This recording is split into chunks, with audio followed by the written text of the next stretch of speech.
আল্লাহ রাব্বুল আলামিন বলেছেন যে আল্লাহ পাকের মনোনীত দিন হচ্ছে ইসলাম। আমি জানি আয়াতটা আপনারা সবাই জানেন। আমরা পৃথিবীতে এসেছি, কেউ 60-70-100 বছর হয়তো বাঁচবো, কেউ কম বা আরও বেশি, কিন্তু এক সময় আমাদেরকে চলে যেতে হবে। এই যে রুহের জগৎ, দুনিয়ার জগৎ, কবর, হাসর, মিজান, পুলসিরাত, জান্নাত, জাহান্নাম, এই যে পুরো সিলসিলা, এর মধ্যে সবচেয়ে ইম্পর্টেন্ট জায়গা কোনটা আপনারা বলেন? কর্মক্ষেত্র হচ্ছে দুনিয়া, এবং পরীক্ষার জায়গা কোনটা বলেন? এবং এরপরে পরকালীন সফরের ক্ষেত্রে সবচেয়ে গুরুত্বপূর্ণ জায়গা কোনটা বলেন? কয়টা প্রশ্ন হবে? 3টা নিয়ে আলাদা আলাদা লেকচার দরকার। আমি একটা প্রশ্ন শুধু বলছি, মা দিনুক, মা দিনুক। এই দিনের প্রকৃত ব্যাখ্যা আজকে বাংলার মানুষ বুঝতে ব্যর্থ। এই দিনের প্রকৃত ব্যাখ্যা আজকে আমাদের সবার আগে বুঝতে হবে, তারপরে আমরা এই আলোচনায় যাব যে দিন আমরা কায়েম করব কিভাবে। দুটো বিষয়, দিন কি, এর আসলে মৌলিক ব্যাখ্যাটা কি, এবং এটা কায়েমের পথ ও পদ্ধতি কি, সুন্নাহ কি, এই বিষয়গুলো আমাদের সবার কনসেপ্ট ক্লিয়ার না থাকলে আমরা অনেক সময় নেক্সট সুরতেও ধোঁকা খেতে পারি। মাদিনুকা প্রশ্ন সবচেয়ে কঠিন। উসমান রাদিয়াল্লাহু আনহুর কথা আপনারা জানেন, তিনি কবরের সামনে গেলে কান্নাকাটি করতেন। এখানে যে পার পেয়ে যাবে ইনশাআল্লাহ সে জান্নাতে যাবে। এখানকার মৌলিক প্রশ্নের একটা হচ্ছে মাদিনুক, তোমার দিন কি? আল্লাহ রাব্বুল আলামিন বলে দিচ্ছেন, ইন্না দীনা ইনদাল্লাহিল ইসলাম, আমার কাছে নিঃসন্দেহে একটাই মনোনীত জীবন ব্যবস্থার নাম হলো ইসলাম। দিন শব্দটাকে বাংলাদেশের 90% মানুষ বোঝে ধর্ম অর্থে। দিন শব্দটাকে বাংলাদেশের ম্যাক্সিমাম মানুষ বোঝে ধর্ম অর্থে, অথচ এটা যে শুধু একটা কৃষ্টি কালচার ধর্ম না, বরং এটা একটা পুরো কমপ্লিট কোড অফ লাইফ, এই কনসেপ্টটা বুঝতে পারে না।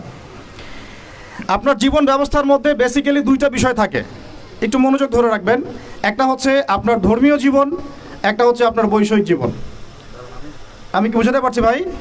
একটা আপনার ধর্মীয় জীবন, একটা আপনার বৈষয়িক জীবন। ধর্মীয় জীবন অর্থ কি? মানে আমার সালাত, আমার সওম, হজ, উমরা, তাসবিহ, তাহলিল, জিকির, আসগার, তিলাওয়াত ইত্যাদি ইত্যাদি ইত্যাদি, এগুলো হচ্ছে আমাদের ধর্মীয় জীবন। তো এই ধর্মীয় জীবনে আমরা পবিত্র কোরআন এবং সুন্নাহ মেনে চলবো কিনা ইনশাআল্লাহ, এই কনসেপ্ট সবার ক্লিয়ার। আরেকটা জীবন আছে আমাদের, সেটা হচ্ছে আমাদের এই যে সাংস্কৃতিক জীবন, শিক্ষা জীবন, অর্থনৈতিক জীবন, রাজনৈতিক জীবন, পারিবারিক জীবন এবং গ্লোবাল অ্যাফেয়ার্স। এই জীবনটাকে আমরা বলি বৈষয়িক জীবন। কি জীবন? তো এই বৈষয়িক জীবনটাতে ইসলাম মানতে আমাদের দেশের বেশিরভাগ মানুষের অ্যালার্জি আছে, এবং যতক্ষণ পর্যন্ত আমরা ধর্মীয় এবং বৈষয়িক উভয় জীবনে ইসলামকে মানতে পারছি না, পরিপূর্ণ মুসলমান হতে পারি নাই। আমরা মুখে লা ইলাহা ইল্লাল্লাহ বললেও আমরা কিন্তু আবু জেহেল মার্কা মুসলমান হয়ে থাকবো আর কি। তো আসুন এখান থেকে আপনাদেরকে 3টা বিষয় আমি একটু বোঝানোর চেষ্টা করি। 1 নাম্বার, আমার খুব ক্ষুদ্র জ্ঞানে আমি একটা বিষয় অবজার্ভ করেছি যে পুরো ওয়ার্ল্ডে এখন মানুষ বেসিক্যালি এই দিন শব্দকে কেন্দ্র করে 3টা ভাগে ভাগ হয়ে গেছে। কয়টা ভাগে ভাই?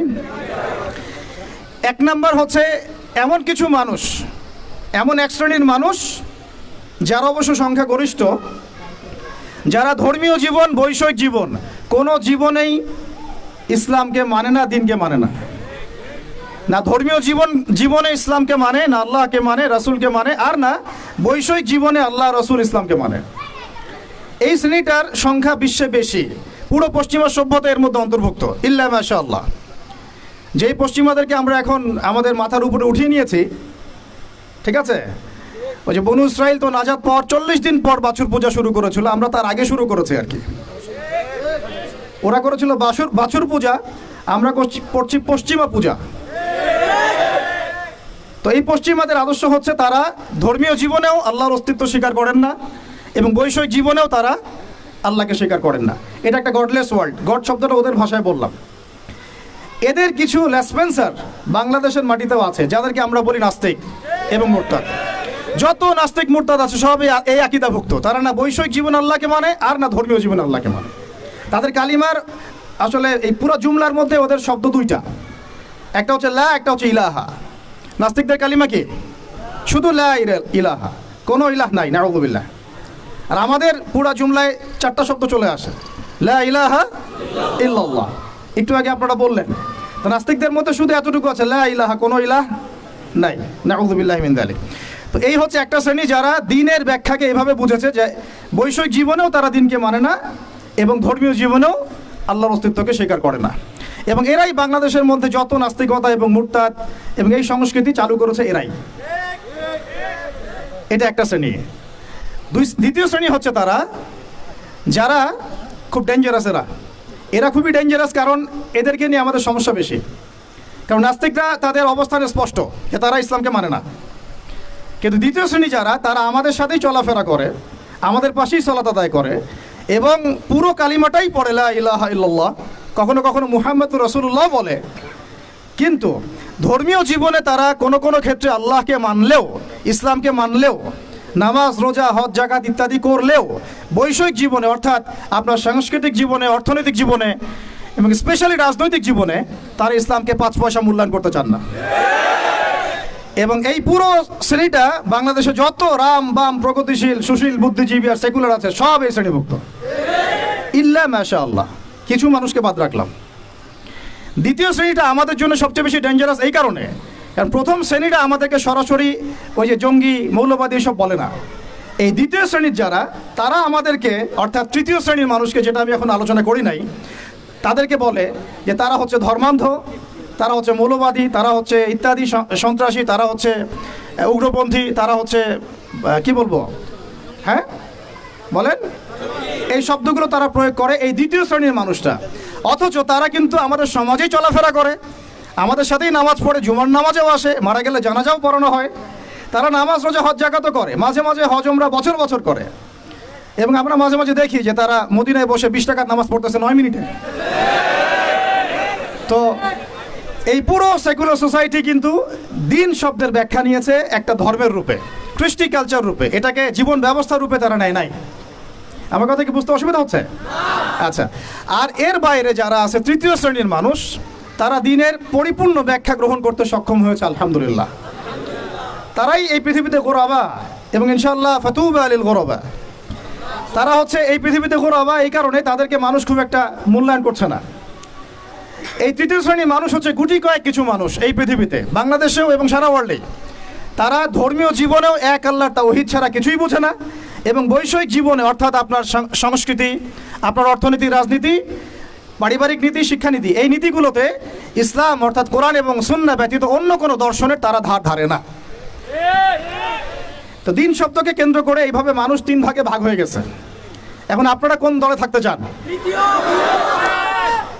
থাকতে হলে এখন অনেক অপবাদ সহ্য করতে হবে, অনেক ট্যাগ আপনার গায়ে লাগতে পারে এবং অনেকে আপনার দিকে বাঁকা চোখে তাকাবে, কিন্তু বিশ্বাস করেন এটাই হচ্ছে নাজাতের একমাত্র পথ। কেন? আল্লাহ পাক এই সূরার, এই আল ইমরান সূরারই 85 নম্বর আয়াতে গিয়ে বলেছেন যে ওয়া মান ইয়াবতাগি গায়রাল ইসলামি দীনান ফালান ইউকবালা মিন। যারা মাদ্রাসার দেয়ালে হেঁটেছে, মানে দরজায় হেঁটেছে বা দরজার সামনে দাঁড়িয়েছে কখনো, তারাও এই আয়াতের অর্থ ভালো করে জানে। ওয়া মান ইয়াবতাগি গায়রাল ইসলামি দীনান, কেউ যদি ইসলাম ছাড়া অন্য কোনো জীবন ব্যবস্থা তালাশ করে, হোক সেটা ধর্মীয় জীবনেই বা বৈষয়িক জীবনে, হোক সেটা অর্থনীতিতে বা রাজনীতিতে, যে কোনো জায়গাতে, সংস্কৃতিতে বা শিক্ষানীতিতে, ফালাই ইউকবালা মিন, কোশ্চিন কালেও তার কাছ থেকে কোনো আমল কবুল করা হবে না। এটা আল্লাহ পাকের একদম স্ট্রেট ফরওয়ার্ড স্টেটমেন্ট। তাদের কাছ থেকে কোনো আমল কবুল করা হবে না, যতই লা ইলাহা ইল্লাল্লাহ পড়েন না কেন। আপনি দিন শেষে আব্দুল্লাহ বিন উবাইয়ের অনুসারী হয়ে থাকবেন। আমরা কিন্তু আমাদের নবীজিকে সাল্লাল্লাহু আলাইহি ওয়াসাল্লাম নাম আসলে দরুদ পড়বো ইনশাআল্লাহ। আর তাকে কিন্তু আমরা কখনো হয়তো দেখি নাই, অনেকে স্বপ্নেও দেখি নাই, তাই না? আব্দুল্লাহ বিন উবাই তাকে দেখেছিল, তার পিছনে নামাজও পড়েছে, মুখে কালিমার সাক্ষ্যও দিয়েছে। আমাদের নবীজি তার নিজের জামা দিয়ে তাকে দাফন করেছেন, কিন্তু সে কোথায় যাবে? জান্নাতে না জাহান্নামে? কেন যাবে? কারণ কি? কারণ সে মুখে মুখে ইসলাম স্বীকার করলেও মন থেকে স্বীকার করে নাই।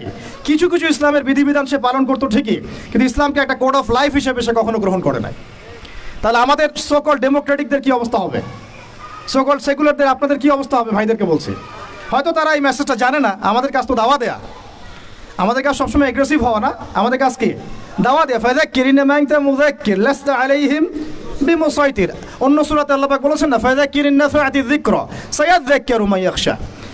যে আল্লাহকে ভয় করে সে শীঘ্রই দেখবেন যে ফিরে আসছে ইনশাআল্লাহ, উপদেশ গ্রহণ করছে। তো তৃতীয় শ্রেণীর মানুষ আমরা যারা, আমাদেরকে খুব ভালো করে খেয়াল রাখতে হবে যে জীবনের কোনো অংশে যেন আমরা ইসলাম ছাড়া অন্য কোনো দর্শনের পরোয়া না করি। এখানে আল্লাহ পাক স্ট্রেট ফরওয়ার্ড বলে দিয়েছেন ফালাই ইউকবালা মিন, তার কাছ থেকে কোশ্চিন কালেও কবুল করা হবে না, লাই ইউকবালা। তার মানে আপনি যদি নামাজ রোজা হজ যাকাতও করেন কিন্তু অর্থনৈতিক জীবনে আপনি সুদকে প্রাধান্য দেন, আপনার আমল কবুল হচ্ছে না। মানে অর্থনৈতিক জীবনে আপনি সুদখোর, এদিকে নামাজি, এই আমল কবুল হচ্ছে না। হবে কি? বরং আপনি মায়ের সাথে জেনাকারী হচ্ছেন, নাউযুবিল্লাহ। বরং আপনি আল্লাহ এবং রাসূলের সাথে যুদ্ধ ঘোষণাকারী হচ্ছেন। আপনারা তো সবাই এই হাদিসগুলো পড়েছেন, এখানে বড় বড় ওলামা একরামরা আছেন। 36 বার জেনা করলে যে পাপ হয়, 1 দিরহাম সুদ খেলে সে পাপ হয়। আর দিরহাম কি এটা বুঝাতে গেলে অর্থনীতিতে আলোচনা যেতে হবে। আমরা তো অনেক আগে থেকে বলেছিলাম দিনার দিরহাম এগুলো ইসলামিক কারেন্সি ছিল, এর জায়গায় এখন সব ইলেকট্রনিক মানিজ এবং পেপার মানিজ এবং আস্তে আস্তে কি আসতেছে বিটকয়েন্স, ক্রিপ্টোকারেন্সি, এগুলোর মধ্যে প্রচুর সুদ আছে।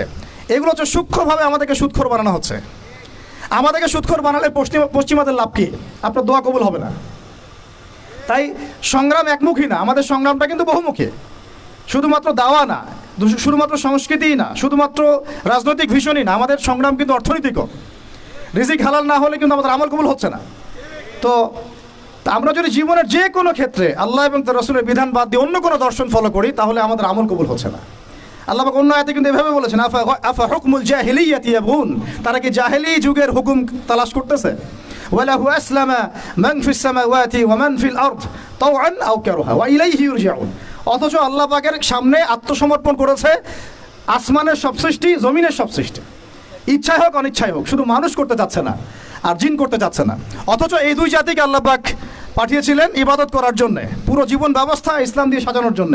আপনারা তো সূরা জারিয়াত পড়েছেন, তাই না? ওয়া মা খালাকতুল জিন্না ওয়াল ইনসা ইল্লা লিয়াবুদুন লিয়াবলুয়াকুম আইয়ুকুম আহসানু আমালা। আল্লাহ পাক আলী ইমরানে বলেছেন না যে কুল্লু নাফসিন যায়িকাতুল মাউত, তারপরে কি হবে? ফামান যুহজিহা আনিন নার ওয়া উদখিলাল জান্নাহ ফাকাদ ফাজ। আমরা যদি জীবনের প্রত্যেকটা পার্টকে ইসলাম দিয়ে ঢেলে সাজাতে ব্যর্থ হই, জান্নাতে যেতে পারবো না।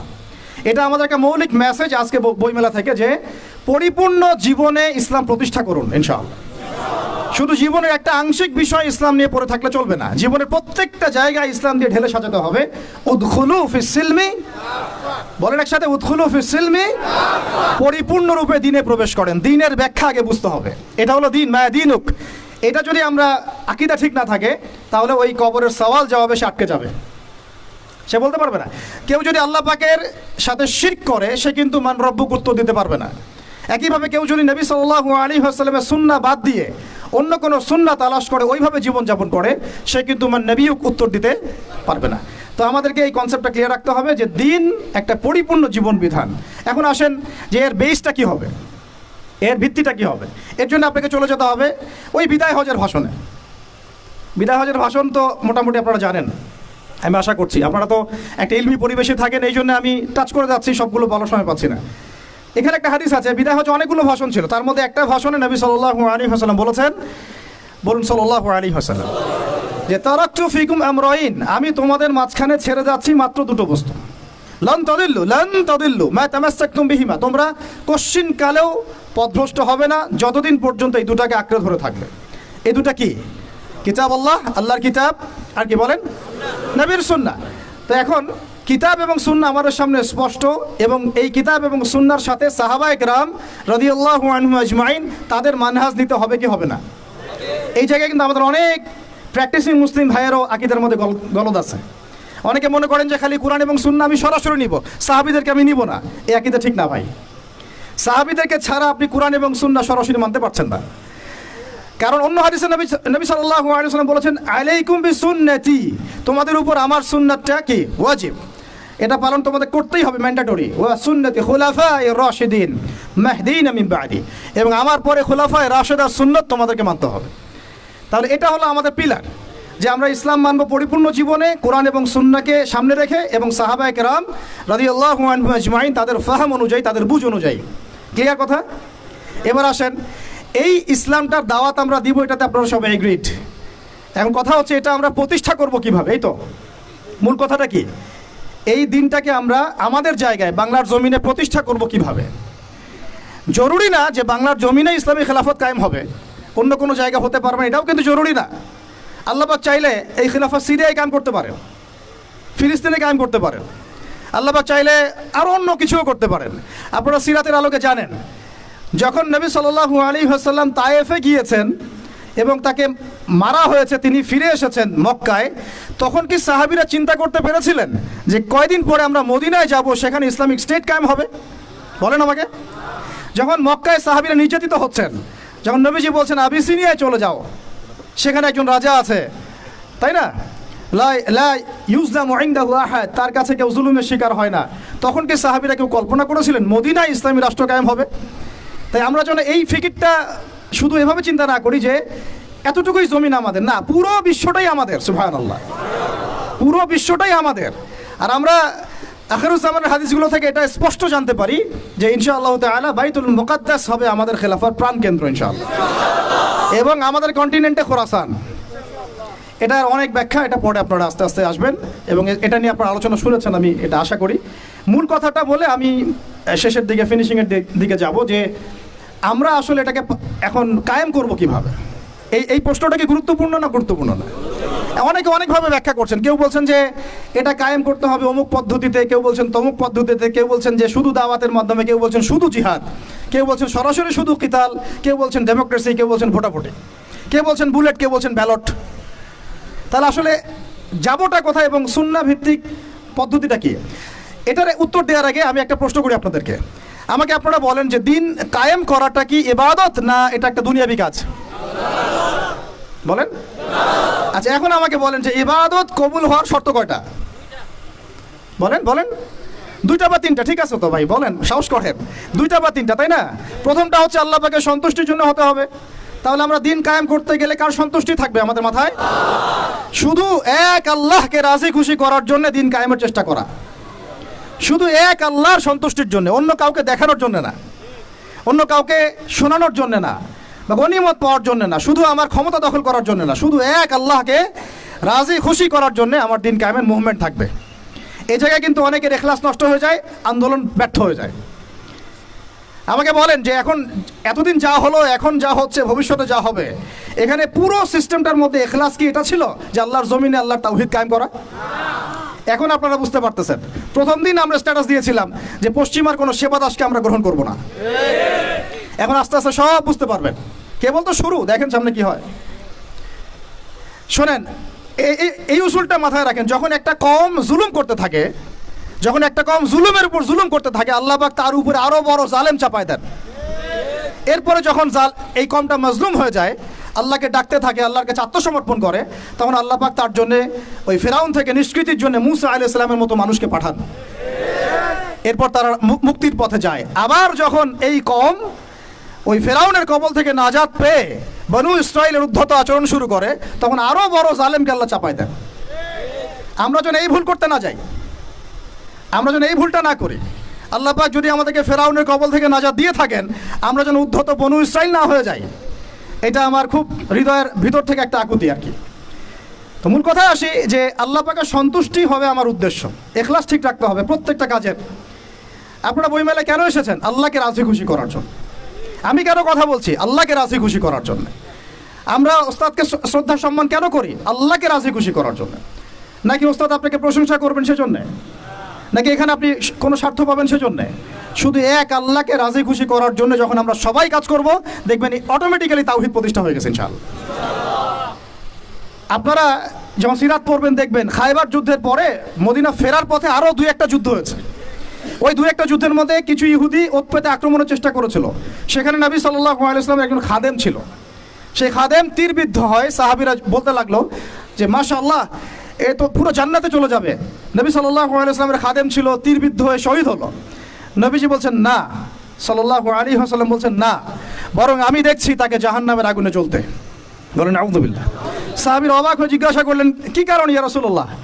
তিনি বললেন, খায়বারের গনিমতের মাল থেকে একটা চাদর সে না বলে নিয়েছিল, এই কারণে। খায়বারের গনিমতের মাল থেকে একটা চাদর সে না বলে নিয়েছিল, জাস্ট এই কারণে। তখন সবাই কিছু কিছু করে জিনিস আনা শুরু করলো, জমা দেওয়া শুরু করলো। একটা মেসওয়াক, একটা ডাল পর্যন্ত মানুষ জমা দিয়ে দিল। নবীজি বললেন, এগুলো ছিল জাহান্নামের অংশ যা তোমরা জমা দিলে। তাহলে আমাদের পুরো মুভমেন্টের উদ্দেশ্য কি হবে বলেন? আজকের আলোচনা সব ভুলে গেলে একটু ভুলে যায় না। আমাদের পুরো উদ্দেশ্যটা কি হবে? শুধু এক আল্লাহকে রাজি খুশি করার জন্য। এই উদ্দেশ্য থাকলে তখন আপনি আমির মানতেও সমস্যা হবে না, জামায়াতে আসতেও সমস্যা হবে না, ইমারতেও সমস্যা হবে না, আপনার বায়াত নিতেও সমস্যা হবে না। এখানে যদি স্বার্থ থাকে তখন আপনি কিন্তু এখানে এড়ায় যাবেন না। আমি কেন তাকে মানবো? আমি কি কম বড় আলেম? হ্যাঁ, আমি কেন জামায়ায় যাব? আমার কি আলাদা জামায়া করার সুযোগ নাই? আমি কি সিরাত কম বুঝি? আমি কি দিন কায়েম কম বুঝি? আমি কেন ঐক্যের জন্য নরম হব? আমি কি বেহকের উপর আছি? এই যে বিষয়গুলো তখনই আসে যখন এখলাস ঠিক থাকে না। এখলাস ঠিক না থাকলে কোনো কাজের বারাকা আসবে না ভাই। আল্লাহ পাক আমাদেরকে বোঝার তৌফিক দান করে। 2 নম্বর হচ্ছে ভাই যে আমল, যেহেতু বললেন দিন কায়েম একটা ইবাদত, তাহলে ইবাদত করতে হবে কার তরিকা অনুযায়ী? বলেন। এটা আপনারা সবাই এক বাক্যে স্বীকার করছেন, নবী সাল্লাল্লাহু আলাইহি ওয়াসাল্লামের সুন্নাত এবং তরিকা ছাড়া দিন কায়েমটা ইবাদত বলে গণ্য হবে না। সেটা আমার একটা ব্যর্থ প্রচেষ্টাও হয়ে যেতে পারে। সূরা কাহফে একটা আয়াত আছে, কিন্তু ওই যে কিছু মানুষ মনে করে তারা খুব সুন্দর আমল করছে, ওয়াহুম ইয়াহসাবুনা আন্নাহুম ইউহসিনুনা সুনআ। এদের ব্যাপারে আল্লাহ পাক বলেছেন, কুল হাল নুনাব্বিউকুম বিল আখসারিনা আমালা। সবচেয়ে ক্ষতিগ্রস্ত আমলকারী সম্পর্কে আমি জানাবো কিনা? এটা তারা যারা দুনিয়াতে অনেক সুন্দর আমল করে, মনে করে আমরা অনেক সুন্দর আমল করছি, অথচ ওদের আমল বিফল হয়ে গেছে এখলাস ঠিক না থাকার কারণে, নবীর তরিকা অনুযায়ী না হওয়ার কারণে। তাহলে এখন যদি আমরা এগ্রি করি যে হ্যাঁ দিন কায়েমটা নবী সাল্লাল্লাহু আলাইহি ওয়াসাল্লামের পদ্ধতিতেই করতে হবে, তাহলে আমাকে সিরাতে আসতে হবে কি আসতে হবে না? সুন্নাতে আসতে হবে কি আসতে হবে না? বরং আমি বলবো এভাবে যে সিরাতের সুন্নতে আসতে হবে। সিরাতের সুন্নতে আসতে হবে দিন কায়েম করতে হলে। অন্য কোনো সুন্নত নাই আমাদের সামনে। এখন অনেক ভাই কেউ বলছেন যে আব্রাহাম লিঙ্কনের তরিকাতেই দিন কায়েম হবে। কি যুক্তি তো তারা দিচ্ছেন অনেক। কেউ বলছেন যে আরে ভাই নাই মামার চেয়ে তো কানা মামা ভালো। কেউ বলছেন ভাই আগে এত পুরো রুটির দিকে তাকানোর দরকার কি? রুটির 2-1টা টুকরা হলেই তো হয়। এবং তাদেরকে পশ্চিমারা খুব সহজেই কিন্তু বাগে আনতে পারবে। 10টা করে সিট দিয়ে দিবে, ভাগ করে নেন আপনারা 60টা সিট। তারাও সন্তুষ্ট যে আমরা তো আগে কিছুই পাইতাম না, অন্তত এখন 50টা তো পাইছি। বিশ্বাস করেন, আমি কেন বড় বড় আল্লাহর ওলিকেও যদি আপনি সিস্টেমের মধ্য দিয়ে ওখানে প্রেসিডেন্ট হিসেবে বসায় দেন, সে একজন বান্দা গরু ছাড়া কিছুই না, কিছুই করতে পারবে না। আমরা বলছি সিরাতে সুন্নতে গেলে পুরো রুটিটাই আমাদের হবে। রুটির টুকরা আমরা চাই না, পুরো রুটিটাই চাই। রুটি আমার, তুমি খাইলে খাও, না খাইলে যাও, সোজা কথা। সিরাতে সুন্নতে আসলে আপনি পুরোটাই পাবেন। এখন কেউ বলছে আব্রাহাম লিঙ্কনের তরিকাতেই হবে, হয়তো বুঝের কিছু ঘাটতি থাকতে পারে, এটা একাডেমিক আলোচনা ওস্তাদ বলেছেন, এটা আমরা কিন্তু সবাই সমালোচনা করতে যাব না। অনলাইনের এই জগৎটাকে আপনারা নোংরা করে ফেলবেন না। সবাই সব বিষয়ে কথা বলবে না, সবাই সব বিষয়ে কথা বলবেন না। যে বিষয়ে যে ব্যক্তি কথা বলার যোগ্য তিনি কথা বলবেন। যাদের সাথে কথা বললে কাজ হবে তাদের সাথে কথা বলবো, ঠিক আছে? আমভাবে আমরা সবাইকে দাওয়া দিব এবং চুপ থাকার অভ্যাস করেন। সবসময় কথা বলতে হবে না, মাঝে মাঝে চুপ থাকার অভ্যাস করেন। আমাদের একজন বরেণ্য ওস্তাদ তিনি বলেন যে মুতাকাল্লিম হওয়ার যে খায়েশ, এটা একটা হৃদয়ের কলবের একটা রোগ। একটা মুতাকাল্লিম হওয়ার যে খায়েশ মানুষের মধ্যে থাকে যে আমাকে সব বিষয়ে কথা বলতে হবে, এটা অন্তরের একটা রোগের নাম। তো এটা যদি একটা ইবাদত হয় তাহলে সিরাতের সুন্নতে আসতে হবে, আমরা এগ্রিত, ঠিক আছে? এখন তৃতীয় কথা হচ্ছে, 3 নম্বর শর্তটা আরো ডেঞ্জারাস, সেটা হচ্ছে রিজিক হালাল হতে হবে। রিজিক, এই জায়গায় সবাই একটু ফিকির করেন, দেখেন একটু আপনারা আপনাদের রিজিকগুলোকে দেখেন যে কতজনের রিজিক 100% হালাল আছে। এগুলো আমাদের কিন্তু প্র্যাকটিক্যাল কথা, আমরা কিছু খালি তাত্ত্বিক কথা বলে চলে যাবো এমন না। প্র্যাকটিক্যালি ইমপ্লিমেন্টটা বেশি জরুরি এখন। আমি খুবই স্বপ্ন দেখছি, আমরা সবাই স্বপ্ন দেখছি যে আপনাদেরকে দিয়েই হবে ইনশাআল্লাহ। কারণ এই জেনারেশন করে দেখিয়েছে এবং তারা আমাদেরকে দেখিয়েছে কোন ভাষায় কথা বললে কাজ হয়। এতদিন তো আমরা বলে আসতাম, তো এই ভাষার কথা বললে আপনারা আমাদেরকে অনেক ট্যাগ দিতেন, ঠিক আছে? দেখেন, জালেম জুলুম করলো, মাজলুম দাঁড়ায় গেল। এই তো জালেম জুলুম করলো, মাজলুম দাঁড়ায় গেল প্রতিবাদের জন্য, প্রতিবাদের ভাষায়। আপনারা আমাকে বলেন তো, জালেমের বিরুদ্ধে মাজলুম যখন দাঁড়িয়েছে তারা কি খালি হাতে দাঁড়িয়েছিল? জালেম যখন 2টা মাইট দিয়েছে, মাজলুম কি 2টা মাইট দেয় নাই? জালেমদের অনেকে যখন মাজলুমদের অনেককে শহীদ করেছে, তো জালেমদের দলেও কি কিছু মানুষ মারা যায় নাই? তো এটা কি একটা কনফ্লিক্ট হয়নি রাস্তাঘাটে? তো গণতান্ত্রিক প্রক্রিয়া এই কনফ্লিক্টটাকে আপনি জায়েজ করে নিলেন তো, গণতান্ত্রিক প্রক্রিয়া এই কনফ্লিক্টটাকে আপনি জায়েজ করে নিলেন তো, মাশাআল্লাহ। এই কনফ্লিক্টটাকে যদি আমরা জিহাদ শব্দ বলি, আপনি আমার দিকে তেড়ে আসেন।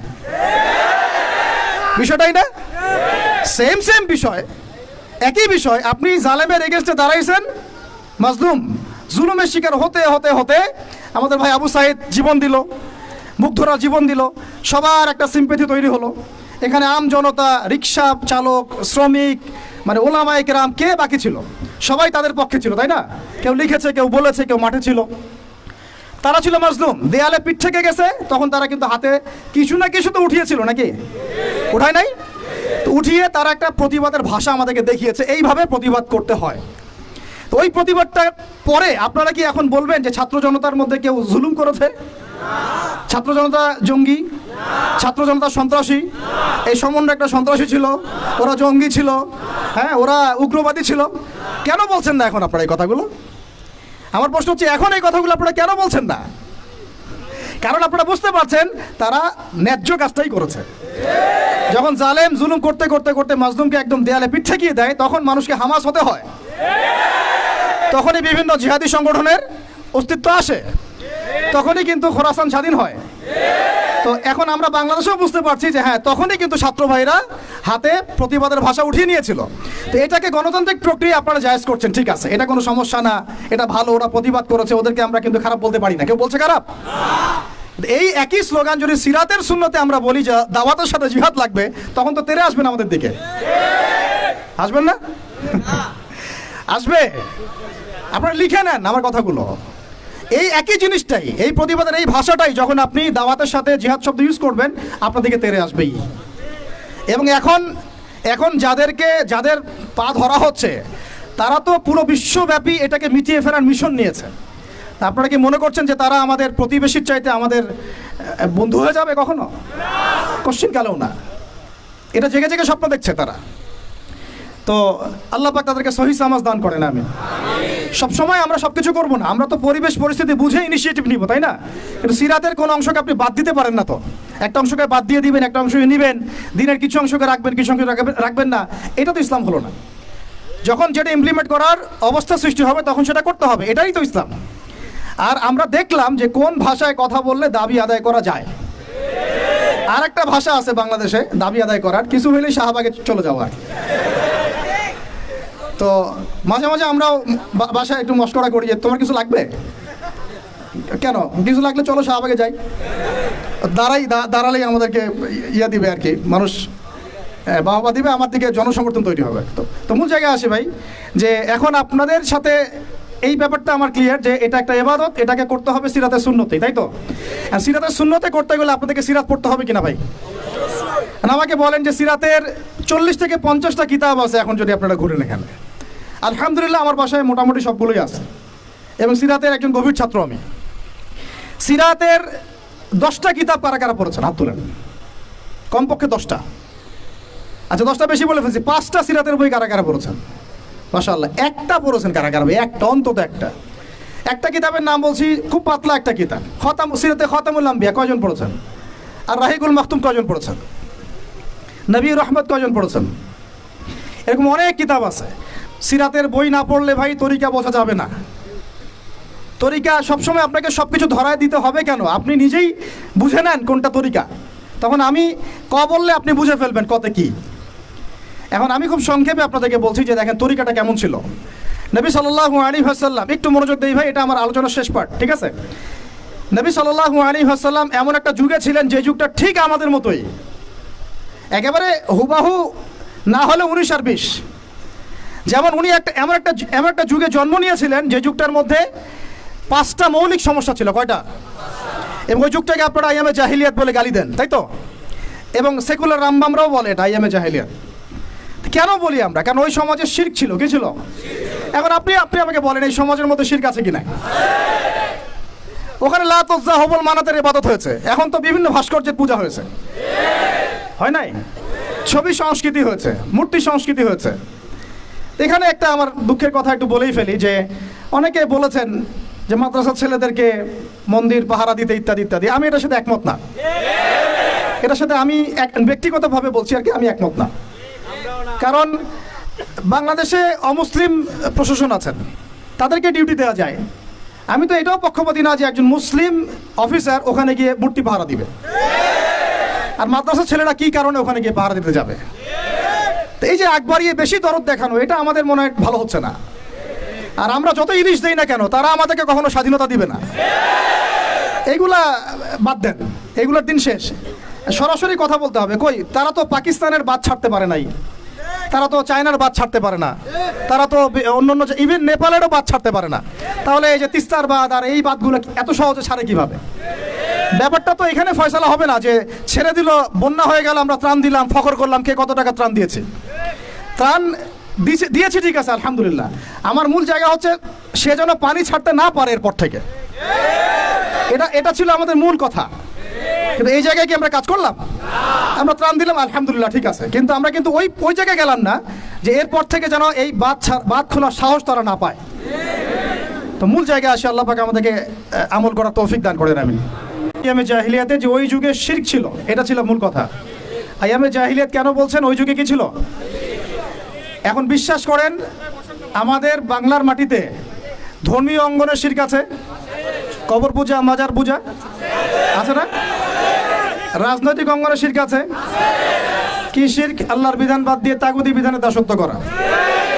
অর্থনৈতিক অঙ্গনের শিরক আছে, আল্লাহর হালালকে হারাম করে ওইটাকে আবার বেশি উত্তম মনে করা। এগুলো কি ঈমান ভঙ্গের কারণের মধ্যে পড়ে না? আপনারা তো জানেন। তারপরে সংস্কৃতির মধ্যে শিরক নাই, আর শিক্ষার শিরক তো আপনারা দেখতেই পাচ্ছেন। শিক্ষার মধ্যে কি কি শিরক আছে? এখন তো আপনাকে ট্রান্সজেন্ডার পড়তে হবে, টেক্সট বইয়ের মধ্যে চলে আসতেছে। কি করবেন আপনি?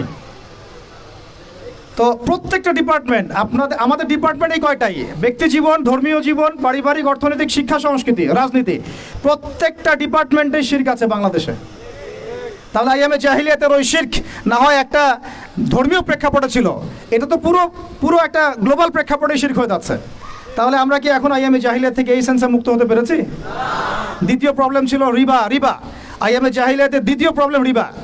এখন আপনি যে কোনো ব্যাংকের দিকে তাকান বা ব্যাংকিং সিস্টেমের দিকে তাকান, ইনক্লুডিং ওয়ার্ল্ড ব্যাংক, IMF, তারপরে আপনার ফেডারেল রিজার্ভ এবং আমাদের সেন্ট্রাল ব্যাংকগুলো, ইকোনমিক্স নিয়ে আমরা পড়েছি ভাই, না পড়ে কথা বলছি না। ইকোনমিক্স আমাদের ইউনিভার্সিটির সাবজেক্ট। একেবারে ভিতরে গোড়ায় শিরক আছে, সুদ আছে। কি আছে? সুদ আছে, গোড়ায় সুদ আছে। এমনভাবে সুদের অক্টোপাসে চেপে ধরেছে যে মানে আপনি যেটাই ডিল করতে চান একটা সুদের অংশ আপনাকে দিতে হবে। পশ্চিমাদের কাছে আপনি লোন নিতে চান, বিনা সুদে কোনো লোন তারা দিবে না। বরং আমরা দেখেছি খোরাসান স্বাধীন হওয়ার পরে তাদের যে রিজার্ভ ছিল ওটা তারা জব্দ করেছিল। আপনারা তো অনেকে জানেন যে তারা এখন কারেন্সির দিক থেকে অনেক উন্নত হয়ে গেছে।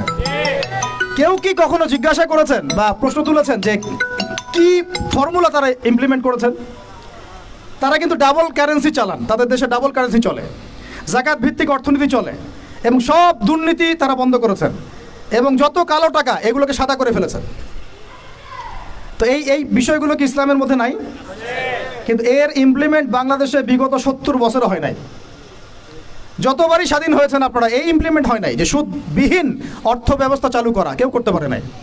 হ্যাঁ, কিছু মানুষ চেষ্টা করেছেন, স্বীকার করি, তাদেরকে আমরা শ্রদ্ধা করি, সম্মান করি, তাদের প্রচেষ্টাকে আমরা সাধুবাদ জানাই। কিন্তু যতক্ষণ পর্যন্ত শেকড় পরিবর্তন হবে না, ডালপালা ছাঁটিয়ে লাভ নাই।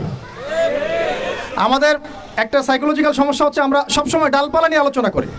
আজকে কাদিয়ানি মুভমেন্ট, কালকে অমুক, কালকে তমুক, হ্যাঁ, কালকে এই ট্রান্সজেন্ডার, তারপরে সমকামিতা ইত্যাদি একটা ইস্যু নিয়ে আমরা আলোচনা শুরু করি, একদম অনলাইন কাঁপায় ফেলি। কিন্তু ডাল যদি ছেটেও ফেলেন, শেকড় যদি পচা থাকে, ওই শেকড় থেকে কি আপনি বিশুদ্ধ কোনো ফল পাবেন?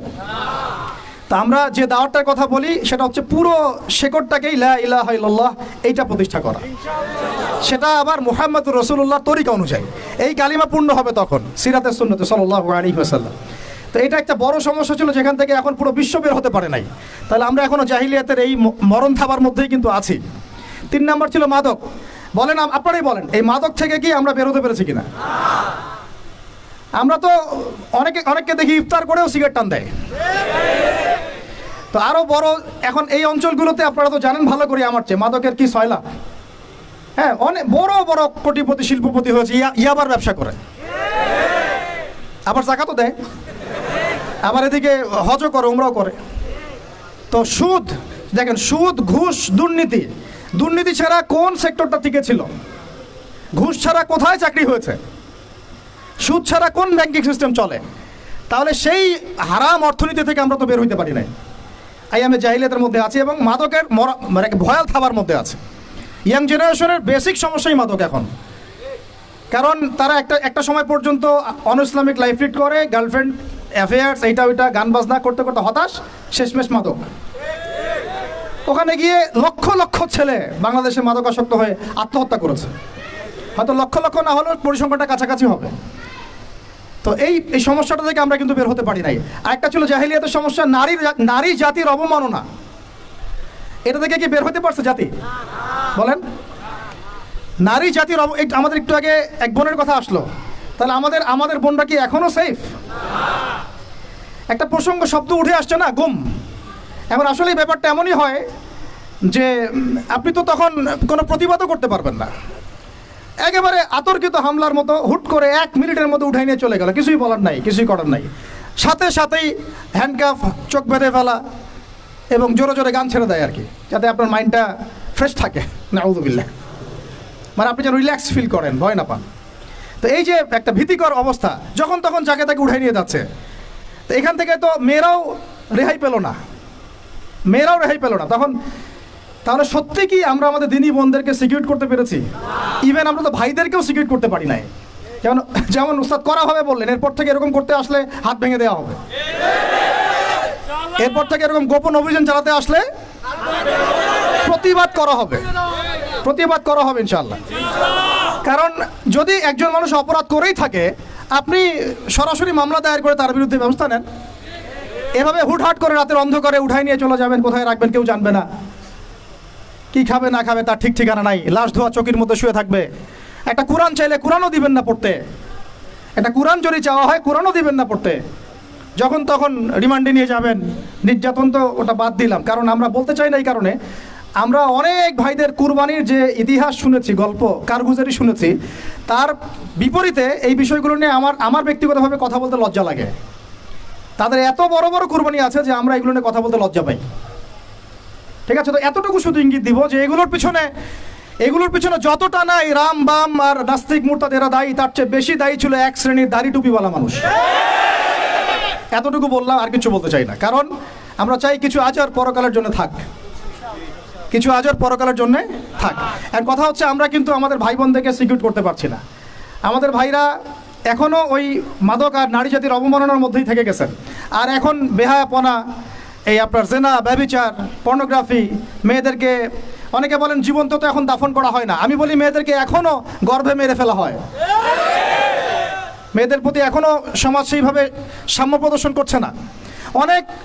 অনেক আমাদের মতো মানুষ অনেকে মেয়ে সন্তান হলে মুখটা কালো করে ফেলছেন। এগুলো তো ইসলামের শিক্ষা না। তো মেয়েদেরকে অবমাননার জায়গা থেকে বের করতে হবে। তাদের যে শান্তি আর কামিয়াবি, এটা এই সোকল্ড পশ্চিমা সভ্যতার এই দর্শনগুলোর মধ্যে নাই। তাদের শান্তি কামিয়াবি আছে শুধুমাত্র কোরআন এবং হাদিসের মধ্যেই। এই মেসেজটা আমাদের বোনদেরকে পৌঁছাতে হবে ইনশাআল্লাহ। এবং আমাদের বোনরা কিন্তু অনেক ইমানদার, অনেক শক্ত, যারা ইসলামের পথে ফিরে আসে না। আমরা কিছুটা দেখেছি দূর থেকে, তারা মাশাআল্লাহ অনেক শক্ত মুমিনা হয়। তার ধার কাছেও হয়তো আমরা যাইতে পারি না, জানেন। এইরকম আমি রিকোয়েস্ট করি আপনাদেরকে যে আপনারা তো বিয়ে শাদী করবেন, শুধু দিনদারিতাকে প্রাধান্য দিয়ে বিয়ে করেন ভাই। অন্য বিষয়গুলো টেম্পোরারি, আপেক্ষিক। একে খাস দিলে দোয়া করলাম, ঠিক আছে। দিনী বোনদেরকে দিনদারিতার ভিত্তিতে আপনারা আপনাদের সহধর্মিনী বানান, অন্য কোনো বিষয় দেখতে যায় না। হ্যাঁ, থাকলে তো আলহামদুলিল্লাহ ভালো, কিন্তু এটা সবচেয়ে বেশি জরুরি বিষয় না। সবচেয়ে বেশি জরুরি বিষয় দিনদারিতা, পরহেজগারিতা, ঈমান। আল্লাহ পাক আপনাদেরকে সেই রকম মুমিনা নারী আপনাদের তাকদির আল্লাহ পাক নসিব করে না। এরকম মুমিনা নারী পাইলে দেখবেন যে একাই সারা দেশ কাঁপায় ফেলবে ইনশাআল্লাহ। ইতিহাস আছে এগুলারও, আছে তো নাকি? একটু প্রশংসা করলাম, যদি লাইভে দেখে বাসায় গিয়ে ভালো খাওয়া দাওয়া দিবে আর কি। মাঝে মাঝে তো না খেয়ে বেরোইতে হয়, ঠিক আছে। বড় মুশকিল ভাই। এখন আপনারা ঢুকে নাকি এই লাইফে, তারপরে বুঝবেন ইনশাআল্লাহ, ঠিক আছে। আল্লাহ পাক আপনাদের সবার যেন একটা সালামাতির জিন্দেগি দান করে। আমি কিন্তু নারীর অবমাননার ওই জাহিলিয়াত থেকে কিন্তু আমরা বের হইতে পারি নাই। আর একটা হচ্ছে, এটা আরো মারাত্মক, গোত্রীয় হানাহানি ছিল প্রকট আইয়ামে জাহিলিয়ায়, ছিল না? গোত্রীয় হানাহানি একদম প্রকট আকারে ধারণ করা ছিল আইয়ামে জাহিলিয়াতে। আমাকে বলেন, এটা এখনকার বিশ্বে বা দেশে কি বাদ হয়েছে কিনা? এখন এটা পলিটিক্যাল হানাহানিতে রূপ নেয় নাই, বৈশ্বিক হানাহানিতে রূপ নিয়েছে না? তাহলে ওই যুগে, যে যুগে নবী সাল্লাল্লাহু আলাইহি ওয়াসাল্লামকে আল্লাহ পাক পাঠিয়েছেন, সেই যুগে যে জাহিলিয়াতগুলো ছিল, এখন গ্লোবাল পার্সপেক্টিভে এই জাহিলিয়াতগুলো এখনও আছে।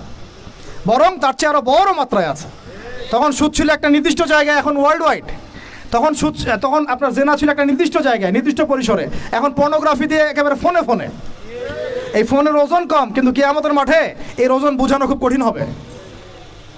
এই ফোনের ওজনটা কম, কিন্তু কিয়ামতের মাঠে এই ফোনের গুনাহের জবাব দেওয়ার যে বিচার, এটা অনেক কঠিন হবে। আল্লাহ পাক আমাদেরকে তাকওয়া অবলম্বন করার তৌফিক দান করেন। বিনা প্রয়োজনে ইউজ করবেন না, আপনার যতটুকু প্রয়োজন এতটুকু। এখন এই জাহেলিয়াতের সমাজে আল্লাহ পাক এমন একজন মহামানবকে পাঠালেন, একটু কনসেন্ট্রেট করেন, এমন একজন মহামানবকে আল্লাহ পাক এই জাহেলিয়াতের সমাজে পাঠালেন, আইয়ামে জাহেলিয়াতে, মানে আবু জেহেলের যুগে, যিনি মাত্র 23 বছরের ব্যবধানে, কত বছর? মাত্র 23টা বছর দিন রাত অক্লান্ত পরিশ্রম করে ওই জাহেলিয়াতে পূর্ণ সমাজটাকে একেবারে পুরা ইউটার্ন করে একটা আলোকিত সমাজে প্রতিষ্ঠা করে দিয়ে চলে গেলেন। সুবহানাল্লাহ। কত বছর? তিনি কি প্রথমে একা ছিলেন না দুইজন ছিলেন বলেন?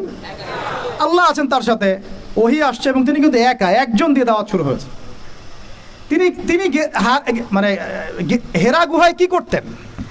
নবী সাল্লাল্লাহু আলাইহি ওয়াসাল্লাম হেরা গুহায় চিন্তা করতেন কিভাবে এই জাহিলিয়াতে পূর্ণ সমাজটাকে পরিবর্তন করা যায়। আল্লাহকে ডাকতেন, আল্লাহ পথ দেখাও, কারণ তিনি তো নবী, আগে থেকেই নবী। তখন আল্লাহ রাব্বুল আলামিন তার কাছে ওহী করলেন। প্রথম ওহীটাই কি আপনারা বলেন? সূরা আলাকের প্রথম 5টা আয়াত, তাই না? এখানে প্রথম শব্দটা কি? পড়ুন। এই যে পড়তে বলা হয়েছে, আপনাদেরকে পড়তে হবে। ফ্যান্টাসি দিয়ে, গরম গরম বক্তব্য দিয়ে, শুধুমাত্র স্লোগান দিয়ে কিন্তু দিন কায়েম হবে না ভাই। আমি আবার বলছি, গভীর এলেম অর্জন করতে হবে ইনশাআল্লাহ। প্রথম কথা ইকরা, আপনি পড়ুন। এখানে ইকরা বলার কারণ কি? তখন তো শিরক ছিল। আল্লাহ পাক বলতে পারতেন তুমি শিরক করো না, মূর্তি পূজা করো না, হ্যাঁ, সমাজে নারী মেয়েদেরকে জীবন্ত কবর দেওয়া হচ্ছে, বন্ধ করতে বলো। কোনো কথা আল্লাহ পাক আগে বলেননি, বলেছেন ইকরা বিসমি রাব্বিকাল্লাযী খালাক, পড়ুন আপনার সেই রবের নামে যিনি আপনাকে সৃষ্টি করেছেন। তার মানে যে জ্ঞান আপনাকে আল্লাহর দিকে নিয়ে যায় সেটাই জ্ঞান, আর যেটা আল্লাহ থেকে দূরে সরায় সেটা কি তাহলে? জাহালাত, জাহিলিয়াত। এখনকার শিক্ষা ব্যবস্থাকে আল্লাহর দিকে নিয়ে যাচ্ছে আমাদেরকে, তাহলে এটা কি হচ্ছে তাহলে? জ্ঞান না জাহিলিয়াত? সহজ কথা, সিরাতের আলোকে। খালাকাল ইনসানা মিন আলাক, যিনি মানুষকে আলাক দিয়ে সৃষ্টি করেছেন। ইকরা ওয়া রাব্বুকাল আকরাম আল্লাযী আল্লামা বিল কলম। দেখেন আমাদেরকে আল্লাহ পাক জ্ঞান শিক্ষা দিয়েছেন কলম দিয়ে। ওয়া আল্লামা আদম আসমা কুল্লাহা, আল্লাহ পাক আদম আলাইহিস সালামকে সমস্ত নাম শিক্ষা দিয়েছেন। আমরা সৃষ্টিগতভাবে জ্ঞানী ছিলাম না, আল্লাহ আমাদেরকে জ্ঞান দান করেছেন, সুবহানাল্লাহ। এবং সেই জ্ঞানের বদৌলতেই আমাদের পিতাকে আল্লাহ পাক সেজদা করিয়েছেন আপনার ফেরেশতাদেরকে দিয়ে, সুবহানাল্লাহ। আমরা তার সন্তান। আমাদের আব্বাজানকে, মানে আদম আলাইহিস সালামকে আল্লাহ পাক বলেছেন খলিফা। আল্লাহ পাক বলেন নাই যে আমি পৃথিবীতে ইন্নী জাইলুন ফিল আরদি খলিফা, এটা আল্লাহ পাক বলেছেন। আল্লাহ পাক এটা বলেন নাই আমি পৃথিবীতে মানুষ পাঠাতে চাই, পৃথিবীতে আমি নতুন কোনো প্রাণী বা মাখলুক পাঠাতে চাই, এমনটা আল্লাহ পাক বলেন নাই। আল্লাহ বলছেন আমাদের পিতাকে খলিফা। খলিফা মানে যিনি জমিনে আল্লাহর বিধান প্রতিষ্ঠা করেন। ঠিক যেমন দাউদ আলাইহিস সালামকে আল্লাহ পাক বলেছেন ইয়া দাউদ ইন্না জাআলনাকা খলিফাতান ফিল আরদ ফাহকুম বাইনান নাসি বিল হক ওয়া লা তাত্তাবি'ল হাওয়া ইউদিল্লাকা আন সাবিলিল্লাহ। হে দাউদ, আমি তোমাকে পৃথিবীতে আমার খলিফা করেছি, তোমার কাজ পৃথিবীতে ইনসাফ প্রতিষ্ঠা করা, হক প্রতিষ্ঠা করা। হকের মানদণ্ড কি? আল্লাহ পাকের ওয়াহি। আল্লাহর ওয়াহি দিয়ে তুমি মানুষের মাঝে বিচার ফয়সালা করবা, এটাই হলো হক প্রতিষ্ঠা করা। যদি না করো, প্রবৃত্তির তাড়না অনুসরণ করো, মানে মানব রচিত বিধান অনুসরণ করো, তাহলে ইউদিল্লাকা আন সাবিলিল্লাহ, আল্লাহর রাস্তা থেকে এটা তোমাকে সরাই নিয়ে যাবে। বলেন আমরা এখন খলিফা শব্দটাই ভুলে গেছি, আর খলিফা থেকে যে খিলাফা আসছে এই শব্দ বলতেও ভয় পাচ্ছে। বাংলাদেশের ইয়াং জেনারেশন এখন যারা মানে ইসলাম প্র্যাকটিস করছে, তাদের অনেকেও নামাজ, রোজা, হজ, জাকাত এই শব্দগুলোকে যেভাবে রিসিভ করেন, শরিয়া, ইমারা, খিলাফা রিসিভ করতে পারেন না। কারণ এর ব্যর্থতার দায় আমাকে নিজের উপর নিতে হবে। কারণ আমি হয়তো বিগত 5 বছরে তাকে এই শব্দগুলো শোনাতে পারি নাই। বিগত 5 বছরের সব লেকচারগুলো ঘাটেন আপনারা, সব ওয়াজ মাহফিলের দেখেন কয়টা লেকচারে, কয়টা ওয়াজে এই কথাগুলো, সামগ্রিক দাওয়ার কথাগুলো আছে। তাহলে মানুষ জানবে কীভাবে? তো নবী সাল্লাল্লাহু আলাইহি ওয়াসাল্লামের কাছে প্রথম ওহী আসছে পড়াশোনা কেন্দ্রিক। ভাই, আমাদেরকে পড়াশোনা করতে হবে। আর এই পড়াশোনার জন্যই মেলা, বই, যে আয়োজনগুলো হচ্ছে, এগুলো কিন্তু আমাদের পড়াশোনার জন্যই। আসলাম, বই কিনলাম, চলে গেলাম, এটা না। আপনাকে একটা সিলেবাস মেনটেন করে পড়তে হবে, একটা সিলেবাস মেনটেন করে পড়াশোনা করতে হবে, তাও একা একা না, ওস্তাদের সহবতে। এটা অনেক ইম্পর্টেন্ট পয়েন্ট। মাথার উপরে মুরব্বি রাখা, বড় বড় ওলামায়ে কেরাম রাখা, নিজেকে মুরব্বি না ভাবা। বহু তুল্লাব এবং বহু আলেম পর্যন্ত নিজেকে শুধু মুরব্বি ভাবার কারণে আর তাদের মাথার উপর থেকে মুরব্বিকে সরিয়ে দেওয়ার কারণে মুহূর্তের মধ্যেই পথভ্রষ্ট হয়ে গেছে। ইভেন তাগুতের দালালিও করে ফেলছে। এমন অনেক ঘটনা আছে, নজির আছে, আপনারা দেখতে পারবেন। তো আমাদেরকেও ওই রকম ওস্তাজ, ওলামায়ে কেরাম, বরেণ্য মুরব্বীদের সোহবত এটা জরুরি। সোহবত না আসলে তাজকিয়া আসবে না, আর তাজকিয়া না আসলে আপনার আমার দ্বারা কোনো দাওয়াতও সম্ভব না, ওই জিহাদও সম্ভব না। দূষিত কলব দিয়ে আল্লাহর দিন কায়েম সম্ভব না। আমার কলবটা মুনাওয়ার হতে হবে, নূর লাগবে। তো নূর অর্জন করতে হলে আমার পড়াশোনা আমলের পাশাপাশি এরকম মুহাক্কিক আলেমদের সোহবতও লাগবে। এবং এই জায়গায় আপনি নিজেকে সাম্প্রদায়িক করে ফেলবেন না যে আমি শুধু একজনকে আমি মানে আমার মাথার উপরে রাখছি, বাকি আর কাউকে আমি চিনি না। এরকম চিন্তা মনে হয় করা ঠিক হবে না। বরং বরেণ্য ওলামায়ে কেরামদের সবার কাছ থেকে আপনি নূর হাসিল করবেন। ঠিক আছে? অনেক সময় দেখা যায় আমাদের বড়দের মধ্যে কোনো কোনো বিষয়ে মতপার্থক্য হতে পারে। এই জায়গায় আপনার আমার কাজ কি? এই জায়গায় আপনার আমার কাজ তালেবে ইলম হিসেবে একদম চুপ থাকা। কি থাকা? একদম চুপ থাকবেন, আপনি কথা বলবেন না, ওইটা তারা বুঝবে। এই জায়গায় ফেসবুকটা যে ক্ষতি করেছে বাংলাদেশে, অন্য কোনো প্ল্যাটফর্ম সেটা করে না। এটা কিন্তু একটা ক্ষতিকর দিক। এটার ভালো দিক যেমন আছে, এগুলো ক্ষতিকর দিক। এগুলো কথা সব জায়গায় বলা যাবে না, আমাদের সবাইকে কথা বলা যাবে না। তো মাথার উপর মুরব্বি রাখা, ওলামায়ে কেরামের সোহবতে থাকা এবং ইলম অনুযায়ী আমল করা, আল্লাহ পাক আমাদেরকে বোঝার তৌফিক দান করেন। এবার নবী সাল্লাল্লাহু আলাইহি ওয়াসাল্লামের কাছে যখন এই ওহীটা আসলো, আপনারা তো জানেন তিনি বাসায় গিয়েছেন, নিজের জীবনের আশঙ্কা করেছেন। ওয়ারাকা বিন নাফিল কি বলেছিলেন? ওয়ারাকা বিন নাফিল বলেছিলেন যে তোমার কাছে যিনি এসেছেন সে হচ্ছে নামুস, মানে জিবরাইল আলাইহিস সালাম। এইবার তোমার কওম তোমাকে বের করে দিবে। আমার পয়েন্টটা ধরেন এই জায়গায়। ওয়ারাকা বিন নাফিলের কাছে আল্লাহর নবীকে নিয়ে যাওয়া হলে সাল্লাল্লাহু আলাইহি ওয়াসাল্লাম, তিনি মন্তব্য করেছিলেন যে তোমার কাছে যে এসেছে সে হচ্ছে নামুস, জিবরাইল আলাইহিস সালাম। তোমার কাছে এমন একটা ওহী আসছে, এইবার তোমাকে তোমার কওম বের করে দিবে। নবীজি অবাক হয়ে জিজ্ঞাসা করেছিলেন যে আমাকে তারা বের করে দিবে? আমাকে তারা সাদিক আল আমিন বলে থাকে, তাই না? তখন তিনি বলেছিলেন এর আগে যার কাছেই নামুস এসেছে, মানে এই ওহী আল্লাহর ওহী এসেছে, তাকেই তার কওম বের করে দিয়েছে। তার মানে কি? তার মানে আপনি যখন ওহী ভিত্তিক হকের কথা বলবেন এবং সিরাতে সুন্নতে নিজেও চলবেন এবং সেটা কায়েম করতে চাইবেন, আপনাকেও সমাজ থেকে বের করে দেওয়া হতে পারে। বের করে দেওয়া হতে পারে, আরও বড় কিছু হতে পারে। এবার তাকদিরে যা আছে তা হবে, এটা আল্লাহ পাকের হাতে। কিন্তু আমরা কি সুন্নত থেকে সরে যাব?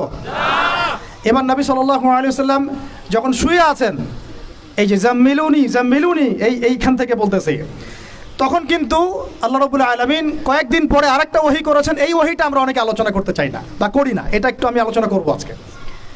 ধৈর্য ধরতে পারছেন কি? আচ্ছা ঠিক আছে, আপনাদের ধৈর্যচ্যুতি হয় কিনা আমি ভয় পাচ্ছি আর কি। তো দ্বিতীয় ওহীটা অনেকেই জানি না। দ্বিতীয় ওহী কি এটা অনেকেই জানি না এবং এটার ব্যাখ্যা অনেক সময় করা হয় না। প্রথম ওহীটা নিয়ে কথা হয় যে পড়াশোনা করতে বলা হয়েছে। দ্বিতীয় ওহীটা হচ্ছে সূরা মুদ্দাসসিরের প্রথম 5-6টা আয়াত। তিনি যখন শুয়ে আছেন, দ্বিতীয় ওহী আসছে, ইয়া আইয়ুহাল মুদ্দাসসির, হে কম্বল আবৃত রাসূল, উঠুন। কুম ফাআনযির, কুম উঠেন, আপনি উঠে দাঁড়ান। ফাআনযির, মানুষকে সতর্ক করেন। ওয়া রাব্বুকা ফাকাব্বির, আপনার রবের তাকবীর পাঠ করেন। আমরা যে বলি তাকবীর, আল্লাহু আকবার, ঠিক আছে? ওয়া রাব্বুকা ফাকাব্বির ওয়া সিয়াবাকা ফাতাহহির ওয়া রুজা ফাহজুর। দেখেন এই বেসিক আয়াতের উপর আমাদের আমল নাই, আমি দেখাচ্ছি আপনাদেরকে। এখানে ওহী প্রাপ্ত হওয়ার পরে নবী সাল্লাল্লাহু আলাইহি ওয়াসাল্লামকে বলা হয়েছে আপনি উঠে দাঁড়ান। উঠে দাঁড়ান মানে শুধু বিছানা থেকে মাটিতে দাঁড়ান অর্থ নয়। উঠে দাঁড়ান মানে হক নিয়ে আপনি সমাজের মধ্যে দাঁড়িয়ে পড়েন এবং সমাজের মানুষকে সতর্ক করা শুরু করেন। তাহলে হক প্রাপ্ত হলে, হক চিনতে শিখলে আমাদের কাজ কি? দাঁড়িয়ে যাওয়া, হক নিয়ে দাঁড়িয়ে যাওয়া, মানুষকে সতর্ক করা, দাওয়াতের কাজ করতে থাকা এবং রবের তাকবীর পাঠ করুন। পোশাক পবিত্র রাখুন, শুধু বাহ্যিক পোশাক না, কলবের পোশাকটাও। এই কলবের পোশাকের পবিত্রতা কয়জন আছে বুকে হাত দিয়ে কে বলতে পারবে? কার কলবে জিনার অপবিত্রতা নাই? কার কলবে এই হিংসার অপবিত্রতা নাই? গীবতের অপবিত্রতা নাই? তহমতের অপবিত্রতা নাই? মানুষের সম্মান হানির অপবিত্রতা নাই? ইভেন আমরা যারা অনেক সময় দিনের রিপ্রেজেন্টেটিভ হয়ে আছি, তাদেরও কলব দূষিত হয়ে আছে অনেক সময়। থাকা স্বাভাবিক, কারণ আমরা তো ওই বরেণ্য ওলামায়ে কেরামদের সোহবতে কম যাচ্ছি। নিজেকে মুফতি মনে করছি, আমি নিজেকে মানে আমির মনে করা শুরু করছি, তখন তো সমস্যা। তো আরেকটা কথা এখানে আছে যে ওয়ার রুজা ফাহজুর, যত অনর্থক কথা আর কাজ আছে এটাকে আপনি এড়িয়ে চলেন। বলেন তো এটা আমরা আমল করতে পারছি? অনর্থক কথার কাজ আমরা এড়িয়ে চলতে পারি? আমরা সবাই, অলমোস্ট এভরিবডি, আমাদের জীবনের বেশিরভাগ সময় নষ্ট করতেছে অনর্থক কথার কাজ। ওই সময়টুকু পড়লেও কাজ হতো, তেলাওয়াত করলে কাজ হতো, ওস্তাদের বয়ান শুনলে কাজ হতো ইত্যাদি। এখন এই ওহীগুলো আসার পরে আমাদের নবী সাল্লাল্লাহু আলাইহি ওয়াসাল্লাম আর বসে থাকলেন না দাঁড়িয়ে গেলেন? এই যে তিনি দাঁড়িয়ে গেলেন একদম 23 বছর, মানে অনবরত দিন রাত। এটাকে আপনি দুই ভাগে ভাগ করে ফেলতে পারেন, একটা মাক্কি যুগ, একটা মাদানী। তো মাক্কি যুগ কত বছর ছিল? 13 বছর। মাদানী অ্যাপ্রক্সিমেটলি 10 বছর। এই মাক্কি যুগটাকে আপনি আবার 2-3টা ভাগে ভাগ করতে পারেন। একটা ভাগ হচ্ছে প্রথম 3 বছর নবী সাল্লাল্লাহু আলাইহি ওয়াসাল্লাম গোপনে গোপনে দাওয়াত দিয়েছেন। কত বছর? আমাদের সমাজে কিন্তু ওই প্রেক্ষাপটটা এখন আর নাই, কারণ দাওয়াতটা প্রচার হয়ে গেছে মাশাআল্লাহ। প্রথম 3 বছর তিনি কিন্তু ইন্ডিভিজুয়ালি দাওয়াত দিয়েছেন। আবু বকর সিদ্দিক দাওয়াত কবুল করেছেন, খাদিজা রাদিয়াল্লাহু আনহা, আলী ইবনে আবি তালেব, যায়েদ ইবনে হারেসা, আব্দুল্লাহ বিন মাসউদ, তারপর বেলাল ইবনে রাবাহ, তারপরে বলেন উসমান বিন আফফান, তালহা রাদিয়াল্লাহু আনহু, জুবাইর বিন আওয়াম। এই যে বরেণ্য সাহাবায়ে কেরাম যারা বদর, উহুদ, খন্দক কাঁপিয়ে দিয়েছেন পরে, তারা ইসলাম কবুল করেছেন কখন? এই প্রথম 3 বছর, 3-4 বছরে। তাহলে আমাদেরকে কিন্তু মানুষ তৈরি করতে হবে। সিরাতের শিক্ষা কি? মানুষ তৈরি করতে হবে। এবং এই দাওয়াতটা কি মুসলিম সমাজে হচ্ছিল না অমুসলিম সমাজে হচ্ছিল? বলেন। তাহলে আমরা কিন্তু ইসলাহের কথা বলছি এখন। অমুসলিম সমাজে আমরা দাওয়াত দিচ্ছি কতটুকু, এটা ভাবতে হবে না? অমুসলিমদেরকে কি আমরা ঠিকমতো দাওয়াত দিচ্ছি? এই যে আপনাদের পার্বত্য অঞ্চলে পুরো জায়গাটা কিন্তু অমুসলিম অধ্যুষিত, আমাদেরকে ওদেরকে দাওয়াত দিতে হবে, ওদেরকে দাওয়াত দিতে হবে। কে জানে তাদের মধ্য থেকে আনসারী সাহাবীর মতো সাহাবী বের হতে পারে, কে জানে তাদের মধ্য থেকে ওমর ইবনে খাত্তাব বের হতে পারে, আমার যারা যা খেদমত হচ্ছে না তার দ্বারা সেটা হতে পারে। তাই দাওয়াতটা সাম্প্রদায়িক করবো না, দাওয়াতটা আমরা সবার মাঝখানে ছড়াবো ইনশাআল্লাহ। এটা কিন্তু সিরাতের শিক্ষা। তার মানে মুসলিম অমুসলিম সবাইকে দাওয়াত দিব ইনশাআল্লাহ। আল্লাহ পাক তৌফিক দান করেন, যোগ্যতা দান করেন, আমিন। এই দাওয়াত চলতে লাগলো প্রথম 3 বছর। 4র্থ বছর থেকে প্রকাশ্যে দাওয়াত শুরু হলো, যখন ওমর, হামজা এরকম কিছু সাহাবী আস্তে আস্তে ইসলাম কবুল করতে লাগলেন। মানে তখন মিছিল শুরু হচ্ছে, মিছিল। ওমর রাদিয়াল্লাহু আনহুর কথা একদম মানে স্পষ্ট যে ইয়া রাসূলুল্লাহ সাল্লাল্লাহু আলাইহি ওয়াসাল্লাম, আলাসনা আলাল হক, আমরা কি হকের উপরে নাই? আলাইসু আলাল বাতিল, তারা কি বাতিলের উপরে নাই? তাহলে আমরা কেন এখন ঘরের ভিতরে নামাজ পড়বো? চলেন আমরা কাবা ঘরে গিয়ে নামাজ পড়বো। ব্যাস, মিছিল করতে করতে কাবা ঘরে যাওয়া হলো, নামাজ পড়া হলো। সুবহানাল্লাহ। ওই উপর থেকে আপনারা হজ উমরা যারা করেছেন হয়তো দেখছেন, আবু জাহেলের বাড়ি বলে একটা জায়গাকে আর কি, তাই না? ওই টয়লেট বানায়, ওটা আসলে কতটুকু সহি আমি জানি না। তো ওইখানে কিছু পিছনে কিছু পাহাড় আছে আর কি। ওই পাহাড়গুলোর উপরে উঠে তখন ওই মোশরিকটা দেখছিল, আর আবু জাহেল ওই মিছিলে আক্রমণ করার চেষ্টা করেছিল, কিন্তু উতবা বিন রাবিআ সে বলেছিল ভুলেও এই মিছিলে আক্রমণ করিও না। ওখানে দেখো 2জন বীর সেনা আছে, ওই যে হামজা, ওই যে ওমর, গেলে একদম পিছে ফেলাই দিবে। তো এখন আমরা চাই আমাদের ভাইদের মধ্যে হামজা আর ওমর উঠে আসুক, তখন আরও প্রকাশ্যে কথা হবে ইনশাআল্লাহ। এটা একটা মানে স্ট্র্যাটেজি আর কি। যখন আপনার কাছে মানে শক্তিশালী কিছু মানুষ থাকবে, তখন কিন্তু দাওয়াতটাও আরও বড় পরিসরে হয়, এটা স্বাভাবিক। এই জন্য আমরা আমাদের সরকার হোক, প্রশাসন হোক, আমাদের অমুসলিম ভাইরা হোক, ইভেন আপনারা যারা আছেন আমাদের দিনী ভাইরা, সবাইকে আমভাবে দাওয়াত দিব যে আপনারা ওমর আর হামজা হয়ে যান, ইসলামের দিকে আসেন, ওমর আর হামজা হয়ে যান ইনশাআল্লাহ। আপনারা আমাদেরকে প্রোটেক্ট করবেন। দেখেন আল্লাহ নবী সাল্লাল্লাহু আলাইহি ওয়াসাল্লামকে, আমি প্রোটেক্টের কথা বলছি বাহ্যিক অর্থে, প্রোটেকশন তো আল্লাহ পাক দেন। মানে তারা কারা ডান হাত বাম হাত হয়েছিল, কারা ঢাল হয়েছিল? সাহাবীরা না? তো সেই সাহাবী হতে হবে আপনাদেরকে। আমাদের ওস্তাদ আর বড় অন্যান্য অনেক ওস্তাদ অনেক কথা বলছেন, অনেক কাজ করছেন, আর আমাকে বলেন তাদের অবর্তমানে তাদের জায়গা দখল আপনি করতে পারবেন কিনা, ওই যোগ্যতাটা কি আমরা অর্জন করছি কিনা, এটা আমাদেরকে ভাবতে হবে। আমাদেরকে অনেক ক্রিয়েটিভ চিন্তা করতে হবে যে আমাদের ওস্তাদরা যে কাজগুলো করছেন তাদের অবর্তমানে আমরা সেই লেগেসি বজায় রাখতে পারবো কি পারবো না, আদৌ সেই জেনারেশন তৈরি হচ্ছে কিনা, গ্যাপ হয়ে যাচ্ছে কিনা আবার কোনো। এবং তারা যেভাবে দিনের জন্য কাজ করছেন, তাদের জান মাল ইজ্জত পরিবার এগুলোর দেখভাল করার দায়িত্ব আমাদের আছে কি নাই? বলেন। এটাই ভাই, আমি নিজের কথা বলি যে আমাদের কাছে একসময় বাজার করার টাকাও ছিল না, এমন একটা সময় গিয়েছে, এবং কাউকে আমরা বলতেও পারছিলাম না যে আমাদের টাকার দরকার। কিছু ভাই কিছু অর্থ সহায়তা করেছিলেন ওই বিপদগ্রস্ত মুহূর্তগুলোতে, তো সেটা আবার মাঝখান থেকে থার্ড পার্টি মেরে খেয়ে ফেলছে। তো এখন আমি একটা কথা বলি, আমরা দাওয়াতের কাজ করব, আমরা শরিয়ার প্রতিষ্ঠার চেষ্টা করব, ঠিক আছে, ওলামা একরামরা করবেন, আপনাদের ঊর্ধ্বতন নেতা যারা তারা করবেন, কিন্তু তাদের জান, তাদের মাল, তাদের পরিবার, তাদের আহাল, তাদের ভরণ পোষণ, এই বিষয়গুলো দেখার দায়িত্ব কি আমাদের নাই আদৌ? আমরা কি হামজা, ওমর, আবু বকর হতে পারছি কিনা? এটা আমাদেরকে মাথায় রাখতে হবে, এটা আমরা যেন হই। আল্লাহ পাক তৌফিক দান করেন। এবার এই সাহাবীদেরকে নিয়ে নবী সাল্লাল্লাহু আলাইহি ওয়াসাল্লাম দাওয়াত আরও বেগবান করলেন। এবার দাওয়াত যত বেগবান হলো, আবু জেহেল আবু লাহাবদের নির্যাতন তত বাড়তে লাগলো। ঠিক তো কথা? অনেক সাহাবী চোখের সামনে শহীদ হলেন, নবী সাল্লাল্লাহু আলাইহি ওয়াসাল্লাম তখন কিছু বললেন না, মানে অস্ত্র হাতে নিলেন না। কিছু বললেন না অর্থ বোঝাচ্ছে যে তিনি অস্ত্র হাতে নিলেন না, মক্কার কথা বলছি আর কি। তিনি বললেন সবর করতে। অনেক সাহাবী বললেন যে ইয়া রাসূলুল্লাহ, সবর করতে করতে আমরা তো মানে অতিষ্ঠ হয়ে যাচ্ছি, আপনি আল্লাহর কাছে বদদোয়া করেন আল্লাহ যেন তাদেরকে ধ্বংস করে দেন। নবীজি বললেন না, এক সময় আসবে যে পুরা এই হীরা নগরী, পারস্য, রোমক এগুলো সব আমরা জয় করবো। ওয়ালাকিন্নাকুম তাস্তাজিলুন, কিন্তু তোমরা কিন্তু তাড়াহুড়া করছো। সবর করলেন। আবু জেহেল সুমাইয়া রাদিয়াল্লাহু আনহাকে কি বর্ষা নিক্ষেপ করে হত্যা করে নাই? ইয়াসির রাদিয়াল্লাহু আনহুকে হত্যা করে নাই? এরকম অনেক, বেলাল রাদিয়াল্লাহু আনহুকে একদম উত্তপ্ত বালুতে পিটানো হয় নাই? অনেক ঘটনা ঘটেছে। তখন কিন্তু আমরা ওই অ্যাপ্রোচ নিতে পারি নাই, বা ওই আদেশটা আমাদের আল্লাহর পক্ষ থেকে আসে নাই যে আমরা ওদের সাথে ওই ভাষায় কথা বলবো যে ভাষা ওরা কথা বলছে। তখন ভাষাটা ছিল ধৈর্যের। এমনকি নবী সাল্লাল্লাহু আলাইহি ওয়াসাল্লাম বললেন, তোমরা এখন আবিসিনিয়াতে চলে যাও। আবিসিনিয়াতে একজন কে আছে? একজন খ্রিস্টান শাসক আছে, যার রাজ্যে কেউ জুলুমের শিকার হয় না। সুবহানাল্লাহ। দেখেন, একজন খ্রিস্টান শাসক সম্পর্কে নবী সাল্লাল্লাহু আলাইহি ওয়াসাল্লাম মন্তব্য করলেন, তার রাজ্যে কেউ জুলুমের শিকার হয় না। এখন পুরো মুসলিম বিশ্বের মুসলিম শাসকদেরকে খুঁজে পাওয়া দুষ্কর, যাদের রাজ্যে কেউ জুলুমের শিকার হয় না। ওখানে মুসলিমরা গিয়ে থাকতে লাগলেন দীর্ঘ সময়। তারপরে দেখেন আমাদের নবী সাল্লাল্লাহু আলাইহি ওয়াসাল্লাম দাওয়াতের কাজ বেগবান করলেন। এবার 3 বছর বয়কটের জীবনযাপন। সিরাত পড়েছেন না আপনারা? 3 বছর বয়কট মানে কি? ওই এক প্রকার কারাগার, এটা একটা উন্মুক্ত কারাগার ছিল আর কি। শিয়ারে আবু তালেব বলি, শিয়ারে আবু তালেব, মানে ওখানে না আছে খাবার না পানি, গাছের ছাল পাতা খেয়ে সাহাবীরা 3 বছর থেকেছেন। সুবহানাল্লাহ, সুবহানাল্লাহ। চিন্তা করা যায়, 3টা বছর। তখন দেখেন কিছু অমুসলিম মানুষ আমাদেরকে হেল্প করেছেন, যেমন আবু তালেব। তিনি কিন্তু তখন মুসলিম হন নাই, কিন্তু হেল্প করেছেন আমাদেরকে। এত হেল্প করেছেন যেটা হয়তো আপনি কেউ করতে পারেন ইসলামকে। চাচা আবু তালেব মুসলিম না হয়ে ইসলামকে যে পরিমাণ হেল্প করেছেন, সহযোগিতা করেছেন, নিরাপত্তার চেষ্টা করেছেন, ওটা কিন্তু আমরাও করতে পারি নাই শেষ পর্যন্ত। তারপরেও তিনি জান্নাতে যেতে পারছেন না। সুবহানাল্লাহ। কেন বলেন? শুধুমাত্র শেষ পর্যন্ত কালিমা না পড়ার কারণে।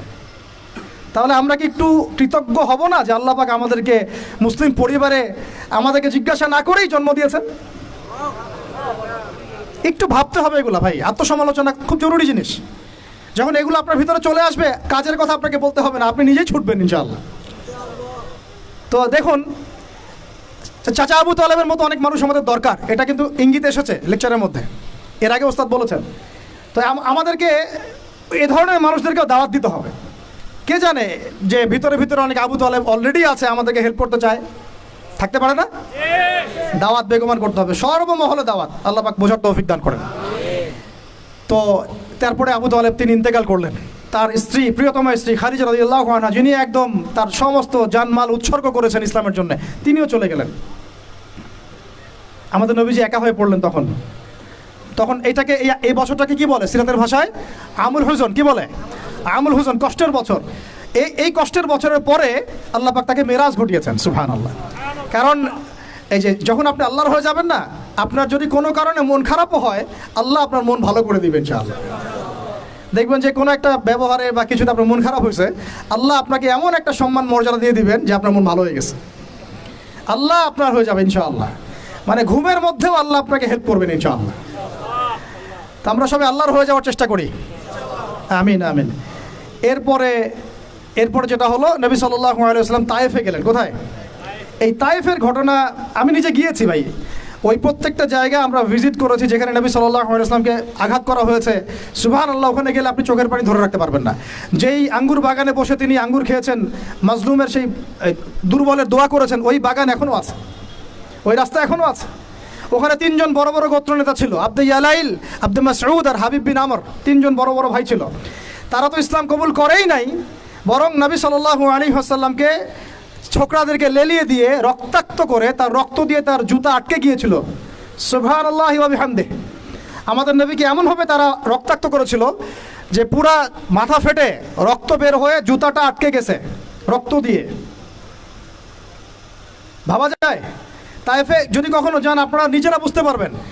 এটা পুরো পাহাড়ি এলাকা, এবং আমাদের এই পাহাড়গুলোর মতো না। এই পাহাড়ের নিচ থেকে উপরটা হচ্ছে 40 কিলোমিটার। এই জায়গাটা নবীজি গিয়েছেন জুন জুলাই মাসে প্রচণ্ড গরমের মধ্যে, পায়ে হেঁটে, শুধু আমি তো গাড়িতে আসছি, উনি পায়ে হেঁটে গিয়েছেন, পায়ে হেঁটে গিয়েছেন একজনকে সাথে নিয়ে, যায়েদ ইবনে হারেসা রাদিয়াল্লাহু আনহু। কি উদ্দেশ্যে? শুধু আল্লাহর সন্তুষ্টির জন্য, তাদেরকে দাওয়াত দেওয়ার জন্য। তারা দাওয়াত তো কবুল করেই নাই, রক্তাক্ত করে পাঠিয়ে দিয়েছে। তাহলে আমরা দাওয়াতের খুব ইনস্ট্যান্ট ফলাফল কেন চাই ভাই? আমরা কেন এত তড়িৎ গতিতে ফলাফল আশা করি? সবর করতে হয়, এখানে অনেক সংগ্রাম আছে, ত্যাগের ব্যাপার আছে, তারপরে ফলাফল আসবে ইনশাআল্লাহ। কথা ঠিক না ভুল? এটা আপনাকে সিরাত থেকে বোঝাচ্ছি আমি। এই সময়ে কিন্তু কোনো সাহাবী চিন্তা করেন নাই যে এই 2 বছর পরে আমরা আবার মদিনা ফিরে পাবো, মদিনায় পাবো। এবার নবী সাল্লাল্লাহু আলাইহি ওয়াসাল্লাম মক্কায় ফিরে আসছেন, নাখলা উপত্যকায় তিনি দাঁড়িয়ে কোরআন তেলাওয়াত করছেন। আর এই কোরআন তেলাওয়াত শুনলো একদল জিন, একদল মানুষ ইসলাম কবুল করলো না, জিনরা শুনে ইসলাম কবুল করে ফেললো। সুবহানাল্লাহ। দেখেন আল্লাহ রাব্বুল আলামিনের কি মানে আসলে নকশাটা কেমন। আল্লাহু আকবার। এই জিনরা আবার তাদের সম্প্রদায়ে গিয়ে ইসলাম প্রচার করলো। সূরা জিন পড়েন, সূরা আহকাফ পড়েন, সব আছে এখানে। তারপরে নবী সাল্লাল্লাহু আলাইহি ওয়াসাল্লাম মক্কায় ঢুকলেন। ঢোকাটাও টাফ ছিল, তারপরেও ঢুকেছেন তিনি বনু আদি গোত্রের সহযোগিতায়। তারপরে নবী সাল্লাল্লাহু আলাইহি ওয়াসাল্লাম হজের মৌসুমে দাওয়াত দিচ্ছেন। এই জায়গা থেকে ইসলামের পাল্লাটা ঘুরে গেল। এটা আসলে আমার আলোচনার শেষ পয়েন্ট। এই জায়গা থেকে ইসলামের পাল্লাটা ঘুরে গেল এবং আমরা আর দুর্বল থাকলাম না, শুধু শক্তিশালী না, এত শক্তিশালী হলাম যে পুরো বিশ্ব আমাদের করতলগত হয়ে গেল। সুবহানাল্লাহ। তিনি হজের মৌসুমে দাওয়াতের কাজ করছেন। ওই সময় হজমরা ছিল আর কি, বিকৃত। তো 6 জন যুবক ভাই, যুবক ভাইরা শুনেন, 6 জন ইয়াং তরুণ যুবক। কয়জন? কুইজ কিন্তু আছে সামনে, মনে রাখেন এগুলা। 6 জন ইয়াং তরুণ যুবক ইয়াসরিব থেকে আসলেন মক্কায়। ইয়াসরিব কিসের নাম? মদিনার নাম। 6 জনের লিডারের নাম হচ্ছে আসাদ বিন জুরারা। কি নাম? রাদিয়াল্লাহু আনহু। তিনি আসলেন, নবী সাল্লাল্লাহু আলাইহি ওয়াসাল্লাম তাদেরকে দাওয়াত দিলেন, কোরআন শোনালেন। এই সাহাবী তরুণ, এত বুদ্ধিদীপ্ত সাহাবী, তিনি এত ইন্টেলেকচুয়াল ছিলেন। ভাইরা ভালো করে শুনেন, আমাদেরকে কত বুদ্ধিদীপ্ত হতে হবে। তিনি আগেই মদিনার ইহুদিদের কাছে শুনেছিলেন কোন এক সময় যে শেষ জামানায় একজন নবী আসবেন যার নাম হবে আহমদ। কি নাম হবে? এবং উচ্চ বংশ থেকে আসবে, উচ্চ বংশ থেকে। তার চরিত্রের ব্যাপারে সবাই সার্টিফিকেট দিবে, তার চরিত্র একদম পবিত্র। তো এই সাহাবী এটা শুনেছেন আগেই, কারণ মদিনায় তখন ছিল বনু কুরাইজা, বনু কাইনুকা, বনু নাজির, এই 3টা গোত্র তারা সেখানে কিন্তু আগে থেকেই ছিল। এখানেও প্রশ্ন আছে, তারা আগে থেকে ওখানে কি করছিল? তার আগে থেকে সেখানে শেষ নবীর অপেক্ষাই করছিল। কথা বুঝতে পারছেন? ঠিক যেমন এখন তারা সব জায়গায় বাদ দিয়ে ওই ইসরায়েলে, প্যালেস্টাইনে কি করে, বাইতুল মুকাদ্দাসে কি করে, তারা ওদের তথাকথিত মাসিহের অপেক্ষা করতেছে। ঠিক যেমন মদিনায় তারা অপেক্ষা করছিল শেষ নবীর, ওই রকম তারা এখন প্যালেস্টাইন অপেক্ষা করতেছে কার? তাদের তথাকথিত মাসিহ বা ত্রাণকর্তার, যাকে আমরা আমাদের ভাষায় বলি মাসিহুদ দাজ্জাল। বুঝতে পারছেন সব কিছুর লিঙ্কটা কোথায়? তাই এখন এই 6 জন সাহাবী যখন এটা জানতেন যে হ্যাঁ একজন নবী আসবেন, শোনা মাত্রই কাল বিলম্ব না করে ইসলাম কবুল করে ফেললেন। হক পেয়ে গেলে আর কাল বিলম্ব করা যাবে না, চলে আসতে হবে। ঠিক আছে, এগুলো শিক্ষা। তারপরে তারা চলে গিয়ে পরের বছর আরও 6 জনকে নিয়ে আসলেন, মোট 12 জন হলো। আস্তে আস্তে দেখেন আমাদের দিকে পাল্লা ঘুরতেছে। এই 12 জন এসে নবী সাল্লাল্লাহু আলাইহি ওয়াসাল্লামকে রিকোয়েস্ট করলেন যে আপনার সাহাবীদের মধ্যে একজনকে পাঠায় দেন, যিনি আমাদেরকে মদিনায় দিন শেখাবেন। নবী সাল্লাল্লাহু আলাইহি ওয়াসাল্লাম দেখেন তখন আবু বকর, ওমর, ওসমান, আলী সব সাহাবী ছিলেন। তিনি পাঠালেন এমন একজন সাহাবীকে যাকে ধনীর দুলাল বলা হতো। ইসলাম কবুল করার পরে সব ছেড়ে দিয়েছেন। সুবহানাল্লাহ। মুসআব বিন উমাইর রাদিয়াল্লাহু আনহু। ঈর্ষণীয় জীবন, ঈর্ষণীয় জীবন, মানে সুবহানাল্লাহ। তিনি উহুদের যুদ্ধে শাহাদাত বরণ করেছেন, মুসআব বিন উমাইর রাদিয়াল্লাহু আনহু। ওটা পরে আসতেছে। তো তাকে পাঠিয়ে দেওয়া হলো এই যে মদিনায়। এখন আপনি মদিনায় যান, লাখ লাখ মানুষ নামাজ পড়তেছে, এবং এটা মানে প্রায় 1400 বছর থেকে চলে আসতেছে, তাই না? 1400-1500 বছর থেকে এত মানুষ, এত সুন্দর পরিবেশ, এত সুন্দর নামাজ কেরাত। মদিনায় গেলে মনটা ভালো হয়ে যায়। ঠিক আছে, এত সুন্দর রুহানিয়াত একটা। এই মদিনায় ইসলামের দরজাই খুলে গেল মুসআব বিন উমাইর রাদিয়াল্লাহু আনহুর মাধ্যমে। আল্লাহ পাক তাকে কবুল করেছেন। দেখেন, তা আমাদেরকে যুবক ভাইদের মধ্যে মুসআব বিন উমাইর বের করতে হবে, তাই না? এটা কি এখন শুধু ফেসবুক স্ক্রল করলেই হবে? না, আমার ইলম অর্জন করতে হবে ভাই। ওস্তাদ লাগবে না, মুরব্বী লাগবে না, পড়াশোনা করতে হবে না? পড়াশোনাটা খুব বেশি ইম্পর্টেন্ট। এর পাশে বাকি কাজগুলো আপনি সমন্বয় করে করবেন। তো তিনি দাওয়াতের কাজ করলেন মাত্র 1 বছরে। কত বছর? মাত্র 1 বছরের ব্যবধানে 75টা পরিবার ইসলাম কবুল করেছে। এবং সেখানে সাদ বিন মুআজ রাদিয়াল্লাহু আনহুর মতো বড় নেতাও ছিলেন, মানে যার কথার একটা ভ্যালু আছে সমাজে, এরকম বড় বড় সাহাবীও ছিলেন। এবার তারা চলে আসলেন পরের বছর মক্কায়, এসে হাতে হাত রেখে বায়াত করলেন। কি করলেন? আপনারা তো দিন কায়েম করতে চান, তাই না? কার হাতে বায়াত করেছেন? হ্যাঁ, মুরব্বী কে আপনার? প্রশ্ন আছে অনেক। জামাই মারার কথা বলছি না আমরা, এখানে অনেক সুন্নাহ আছে। এখানে আমি এটার ফিকহি মাসালা যেটা যাচ্ছি না, যেটা কতটুকু জায়েজ না জায়েজ বা ফরজ ওয়াজিব সুন্নাত মুস্তাহাব, এটা না। দেখেন আমরা দাড়ি কেউ কেটে ফেলি না, ফেটি? হ্যাঁ, আমরা কি দস্তরখানা ছাড়া খাওয়া দাওয়া করি? কেউ করি না, কিন্তু মেসওয়াক সবাই করি। তো এখন আপনি এত এত গুরুত্বের সাথে মেসওয়াক করেন কেন? এত গুরুত্বের সাথে আপনি সুন্নাহগুলো রাখেন কেন? দস্তরখানার ব্যাপারে এত আপনি কেন গুরুত্ব দেন কেন? কারণ প্রত্যেকটা সুন্নাহ আপনি আমল করতে চান, তাই না? তো দেখেন, কোনো সাহাবী নবী সাল্লাল্লাহু আলাইহি ওয়াসাল্লামের হাতে বায়াত ছাড়া দিন কবুলও করেন নাই, কোনো সারিয়াও বায়াত ছাড়া হয় নাই, কোনো জিহাদও বায়াত ছাড়া হয় নাই, এবং ইমারা ছাড়া রাষ্ট্র হয় নাই। তো অনেক ব্যাপার আছে, এগুলো আপনাদেরকে আস্তে আস্তে বুঝতে হবে। আমি জানি এগুলো একটু মানে টার্মগুলো একটু কঠিন, আস্তে আস্তে আপনারা এগুলো বুঝবেন ইনশাআল্লাহ তাআলা। আল্লাহ পাক আপনাদেরকে বোঝার তৌফিক দান করুন ইনশাআল্লাহ। দেখেন, ওই বিষয়টা না থাকলে, আল্লাহকে সাক্ষী রেখে যখন সাহাবীরা নবী সাল্লাল্লাহু আলাইহি ওয়াসাল্লামের হাতে হাত রেখে বায়াত করেছেন যে আপনি মদিনায় আসেন, আমরা যেভাবে আমাদের স্ত্রী সন্তানদেরকে নিরাপত্তা দেই, আপনাকেও দিব ইনশাআল্লাহ, আপনার সাহাবীদেরকেও দেব ইনশাআল্লাহ। তারপরে নবীজি বলেছেন যে যদি তোমরা না পারো তাহলে আগেই বলে দাও, ঠিক আছে? এটা যদি না পারো আগেই বলে দাও। তারা বলেছেন যে আমরা আমাদের জান মাল দিয়ে আপনাকে এইভাবে প্রোটেকশন দিব, যেভাবে আমরা আমাদের স্ত্রী সন্তানদেরকে প্রোটেকশন দিয়ে থাকি, নিরাপত্তা দিয়ে থাকি। শুধু একটা প্রশ্ন তারা করেছিলেন যে ফামা লানা ইযা ফাআলনা যালিকা ইয়া রাসূলুল্লাহ, আমরা যদি এই কাজটা করি, আপনাকে এইভাবে আপনি হিজরত করে আসেন, সাহাবীরা হিজরত করে আসে, তাদেরকে নিরাপত্তা দেই, তাহলে আমরা কি পাবো? আমরা নবীজি বলেছেন আল জান্নাহ, তোমরা জান্নাত পাবে।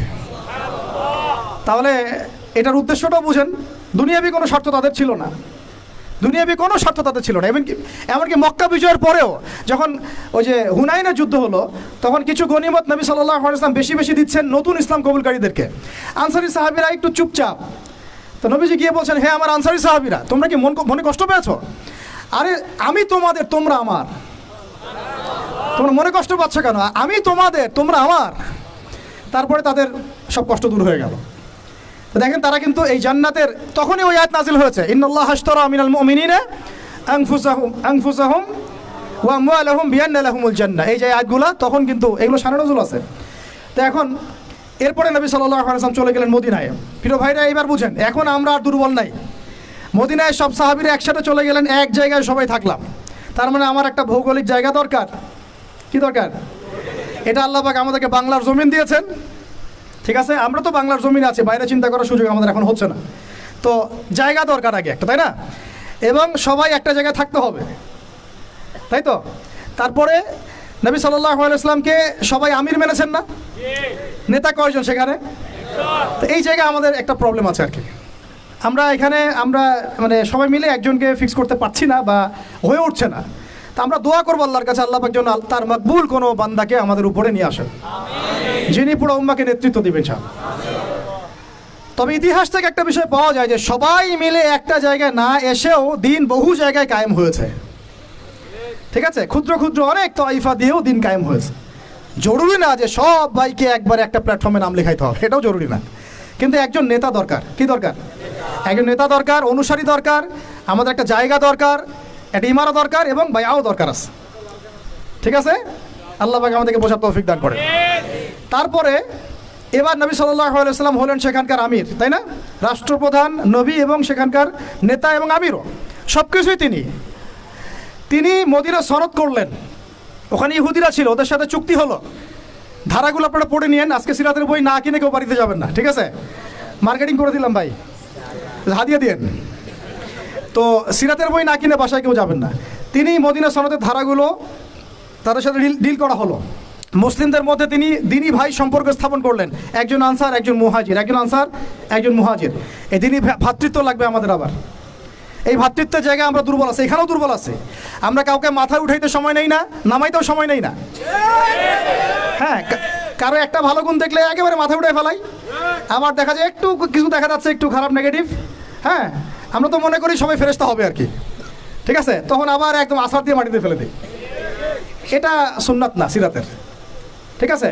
দেখেন হাতেব ইবনে আবি বালতা রাদিয়াল্লাহু আনহু তিনি পত্র নিয়ে গিয়েছিলেন, নবী সাল্লাল্লাহু আলাইহি ওয়াসাল্লাম তাকে তিরস্কার করেন নাই।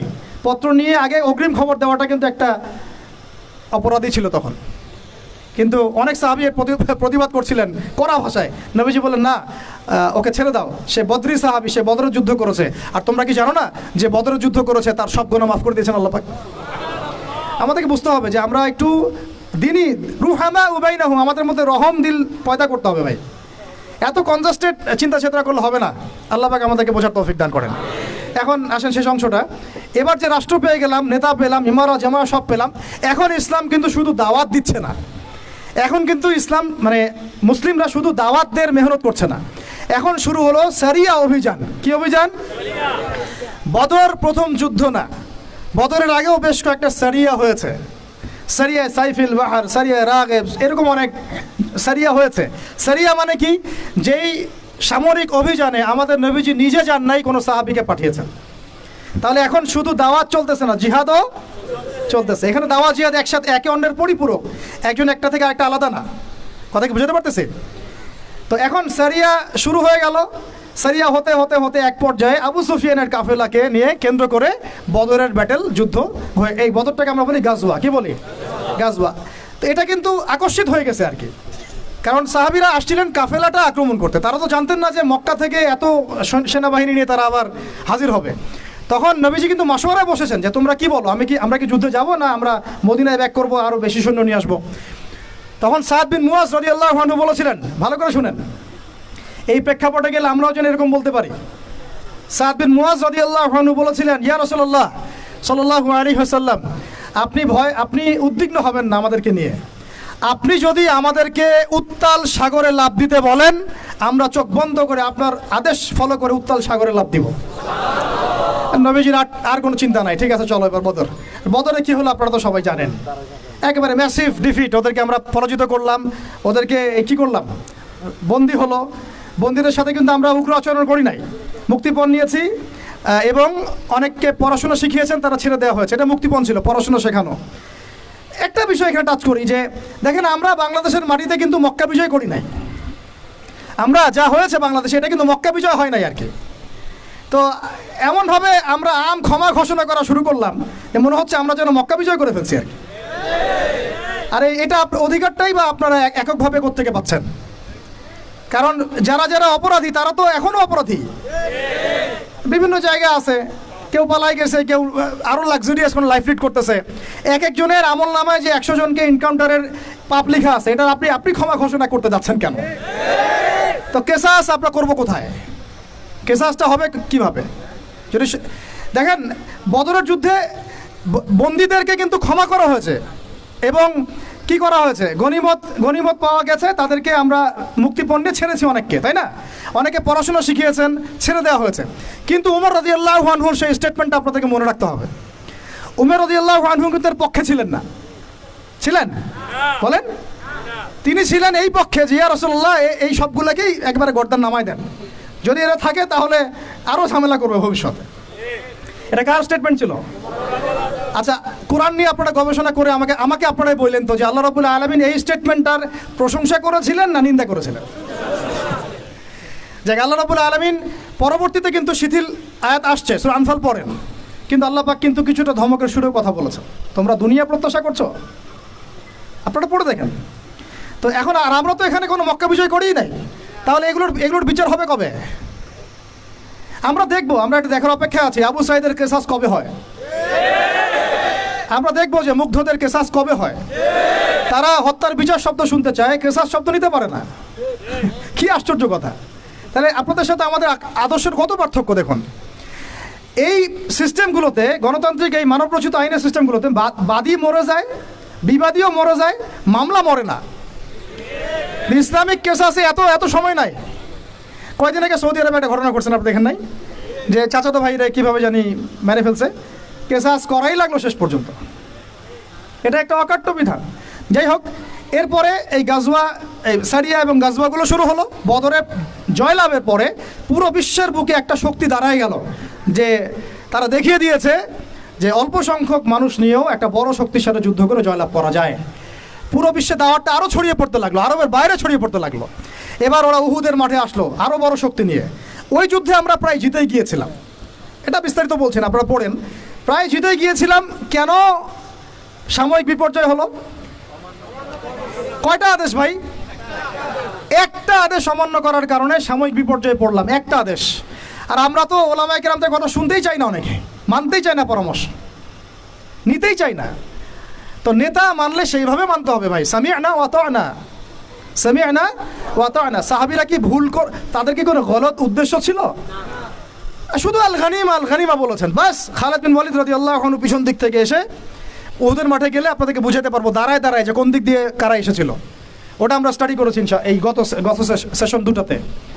এটা নিয়ে আমরা কিছু কাজ করছি সিরাত নিয়ে। তো ওইখানে অনেকে ভুল ধারণা করেন যে আগে মনে হয় মুসলিমরা ওই মাঠে এসেছে, পরে কাফেররা আসছে। আসলে এমন না, আগে কাফেররাই আসছিল, মুসলিমরা পিছন দিক থেকে আসছে। তো ওখানে অনেক ব্যাপার আছে, ওটা পরে বলবো ইনশাআল্লাহ। তো এই যুদ্ধে আমরা কিন্তু প্রায় জিতেই গিয়েছিলাম।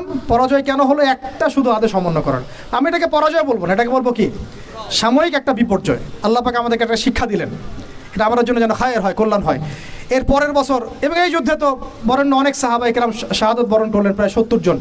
তারপরে খন্দক, এটা ছিল সবচেয়ে বড় ফোর্স ওদের। এখানে মুশরিকরা ছিল, ইহুদিরা ভিতর থেকে ষড়যন্ত্র করছে, বনু কুরাইজা, বনু গাতাফান ছিল। সবার সম্মিলিত বাহিনীর সাথে নবী সাল্লাল্লাহু আলাইহি ওয়াসাল্লাম যুদ্ধ করেছেন। আপনারা অনেকে জানেন না, এই যুদ্ধে নবী সাল্লাল্লাহু আলাইহি ওয়াসাল্লাম প্রায় 25 থেকে 28 দিন একটা পাহাড়ের গুহায় রাতের বেলা আত্মগোপনে থাকতেন। ওই পাহাড়ের সেই গুহায় আমরাও গিয়েছি, ওখানে নামাজও পড়েছি আলহামদুলিল্লাহ। ওইখানে নবী সাল্লাল্লাহু আলাইহি ওয়াসাল্লাম নামাজ পড়তেন। এক সময় অজুর পানি পাওয়া যাচ্ছিল না, তিনি আল্লাহর কাছে দোয়া করেন, ওখানে অজুর পানির ব্যবস্থা আল্লাহ পাক করে দেন। তো যাই হোক, খন্দকে ধূলিঝড় পাঠান, ফেরেশতা পাঠিয়ে দেন। আর নবীজি মন্তব্য করে দেন একদম স্ট্রেট ফরওয়ার্ড যে আজকের পর থেকে আমাদেরকে তারা আর আক্রমণ করতে পারবে না। আজকের পর থেকে আমরাই হব কি বিজয়ী এবং এগ্রেসিভ। এরপর থেকে ইসলামের প্রত্যেকটা জিহাদ এবং সারিয়া দেখবেন আগে আক্রমণ করা হয়েছে। গিয়েছি, ইসলাম কবুল করবে কি না, করলে ভালো কথা, না করলে জিজিয়া না দিলে যুদ্ধ হয়েছে। আমি সিরাজ স্টাডি করে দেখেছি ভাই, না বলে বলছি না। এই 8 বছরে, মদিনার 8টা বছরে নবী সাল্লাল্লাহু আলাইহি ওয়াসাল্লাম প্রতি 1 থেকে 2 মাসে একটা করে যুদ্ধ করেছেন। বুঝতে পারলাম?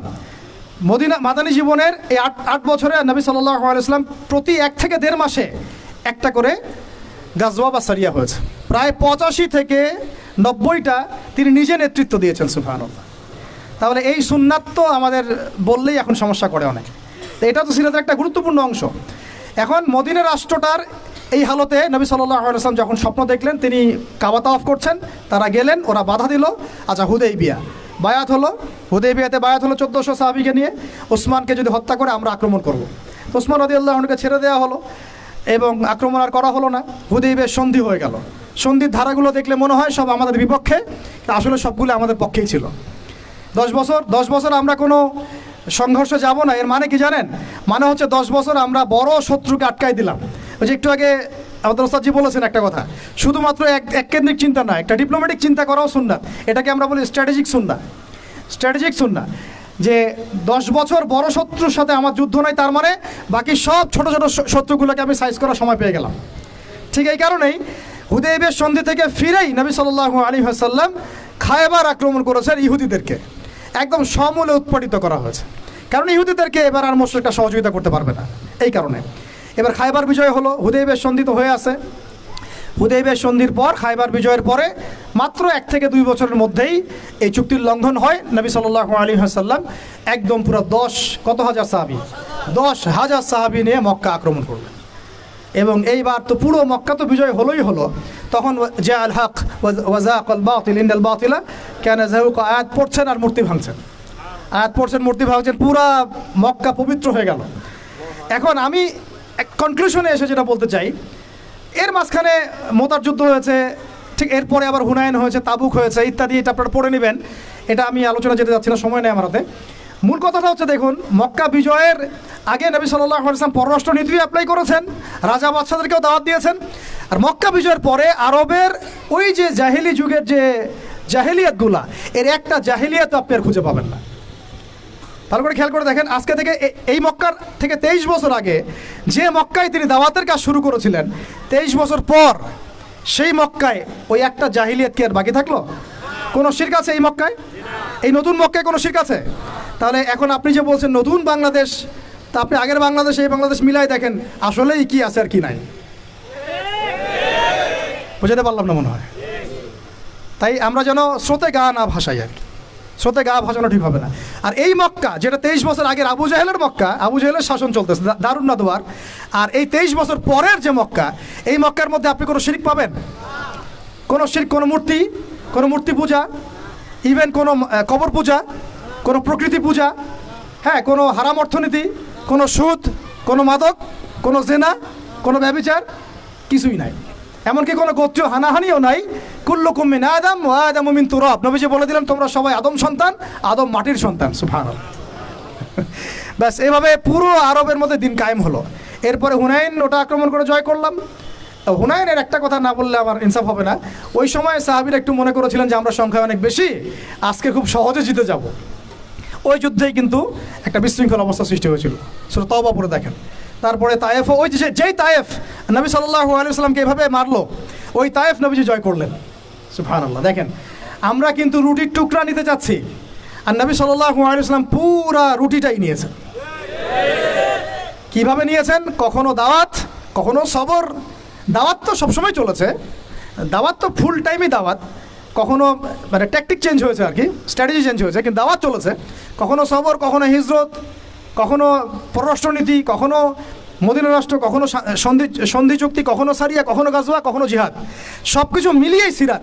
আর এই পুরো সিরাতের সুন্নতেই নবী সাল্লাল্লাহু আলাইহি ওয়াসাল্লাম আল্লাহর জমিনে তার ওই যে দিন, মানে ধর্মীয় জীবনেও আর বৈষয়িক জীবনেও দিন ইসলামকে পরিপূর্ণ কায়েম করে দিয়ে চলে গেছেন। সুবহানাল্লাহ। এটা কি ওইখানেই শেষ ছিল? আবু বকর সিদ্দিক এর উপর হাঁটেন নাই, ইবনুল খাত্তাব এর উপর হাঁটেন নাই, ওসমান আলী এর উপর হাঁটেন নাই রাদিয়াল্লাহু আনহু আজমাইন?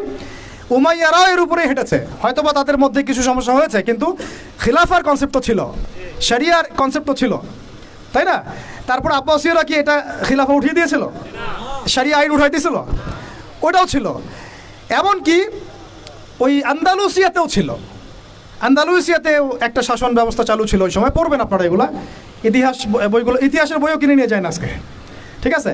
তারপরে ফাতেমিরা শাসন করেছে, এইদিকে উসমানীয়রা করেছে, মাঝখানে আমরা তো আমাদের কন্টিনেন্টে দেখি মোগলদেরকে দেখি, তাই না, আফগানদেরকে দেখি, অনেকের মাঝখানে অনেক সমস্যা ছিল। আমি ওই সমস্যা নিয়ে আলোচনা করব না। মূল কথা হচ্ছে যে ইসলামের রাজনৈতিক ভিশনটা কিন্তু আমাদের হাতেই ছিল, যতদিন পর্যন্ত না এই প্রথম বিশ্বযুদ্ধ হয় আর অটোম্যানরা পরাজিত হয়। তারপরে এই বিগত 100 থেকে 120 বছর এখন চলতেছে, এইটা হচ্ছে আমাদের একটা অবক্ষয়ের সময় চলতেছে। আর আপনারা বলেন যে এই সময়টা কি স্থায়ী হবে না সামনে এটা পরিবর্তন হবে? কোরআন হাদিস থেকে আমরা তো একদম এক্স্যাক্ট নলেজ রাখি যে এটা পরিবর্তন হবে ইনশাআল্লাহ। আমরা একবারে কি বলবো, অ্যাপ্রোপ্রিয়েট নলেজটা পাই কোরআন এবং হাদিস থেকে যে সামনে এটা পরিবর্তন হয়ে আবার খিলাফা স্টেট হবে ইনশাআল্লাহ। তো এখন আমাদের কাজ এই সিরাতের বাইরে যাওয়ার কোনো সুযোগ আছে? তাহলে আমরা সবাই দোয়া করি যেন আল্লাহ পাক আমাদেরকে সবাইকে সিরাতটাকে বোঝার তৌফিক দান করেন, সিরাতের আলোকে আমাদের জীবন গড়ার তৌফিক দান করেন, সেইভাবে ইলমের চর্চা করার তৌফিক দেন, আমল বাড়ানোর তৌফিক দেন, তাজকিয়া অর্জনের তৌফিক দেন, আমাদের ওলামায়ে কেরাম মুরব্বি মেনে চলার তৌফিক দান করেন, এবং ঐক্যবদ্ধ থাকার তৌফিক দান করেন। যখন সবর তখন সবর করব, যখন দাওয়াত তখন দাওয়াত দিব, যখন হিজরত প্রয়োজনে হিজরত করব, যখন জিহাদ তখন জিহাদ করব। সার্বিকভাবে দেখবেন দিন কায়েম হয়ে যাবে ইনশাআল্লাহ। তো আল্লাহ রাব্বুল আলামিন আমাদের সবাইকে কথাগুলো বোঝার তৌফিক দান করেন। যদি কিছু ভুল বলে ফেলি এটা আমার পক্ষ থেকে, সঠিক বিষয়গুলো আল্লাহ পাকের পক্ষ থেকে। ওয়া মা আলাইনা ইল্লাল বালাগ। আকুলু কওলি হাযা আস্তাগফিরুল্লাহ ওয়া লাকুম ওয়া লিসাইরিল মুসলিমিন। সুবহানাকাল্লাহুম্মা ওয়া বিহামদিকা আশহাদু আল্লা ইলাহা ইল্লা আনতা আস্তাগফিরুকা ওয়া আতুবু ইলাইক।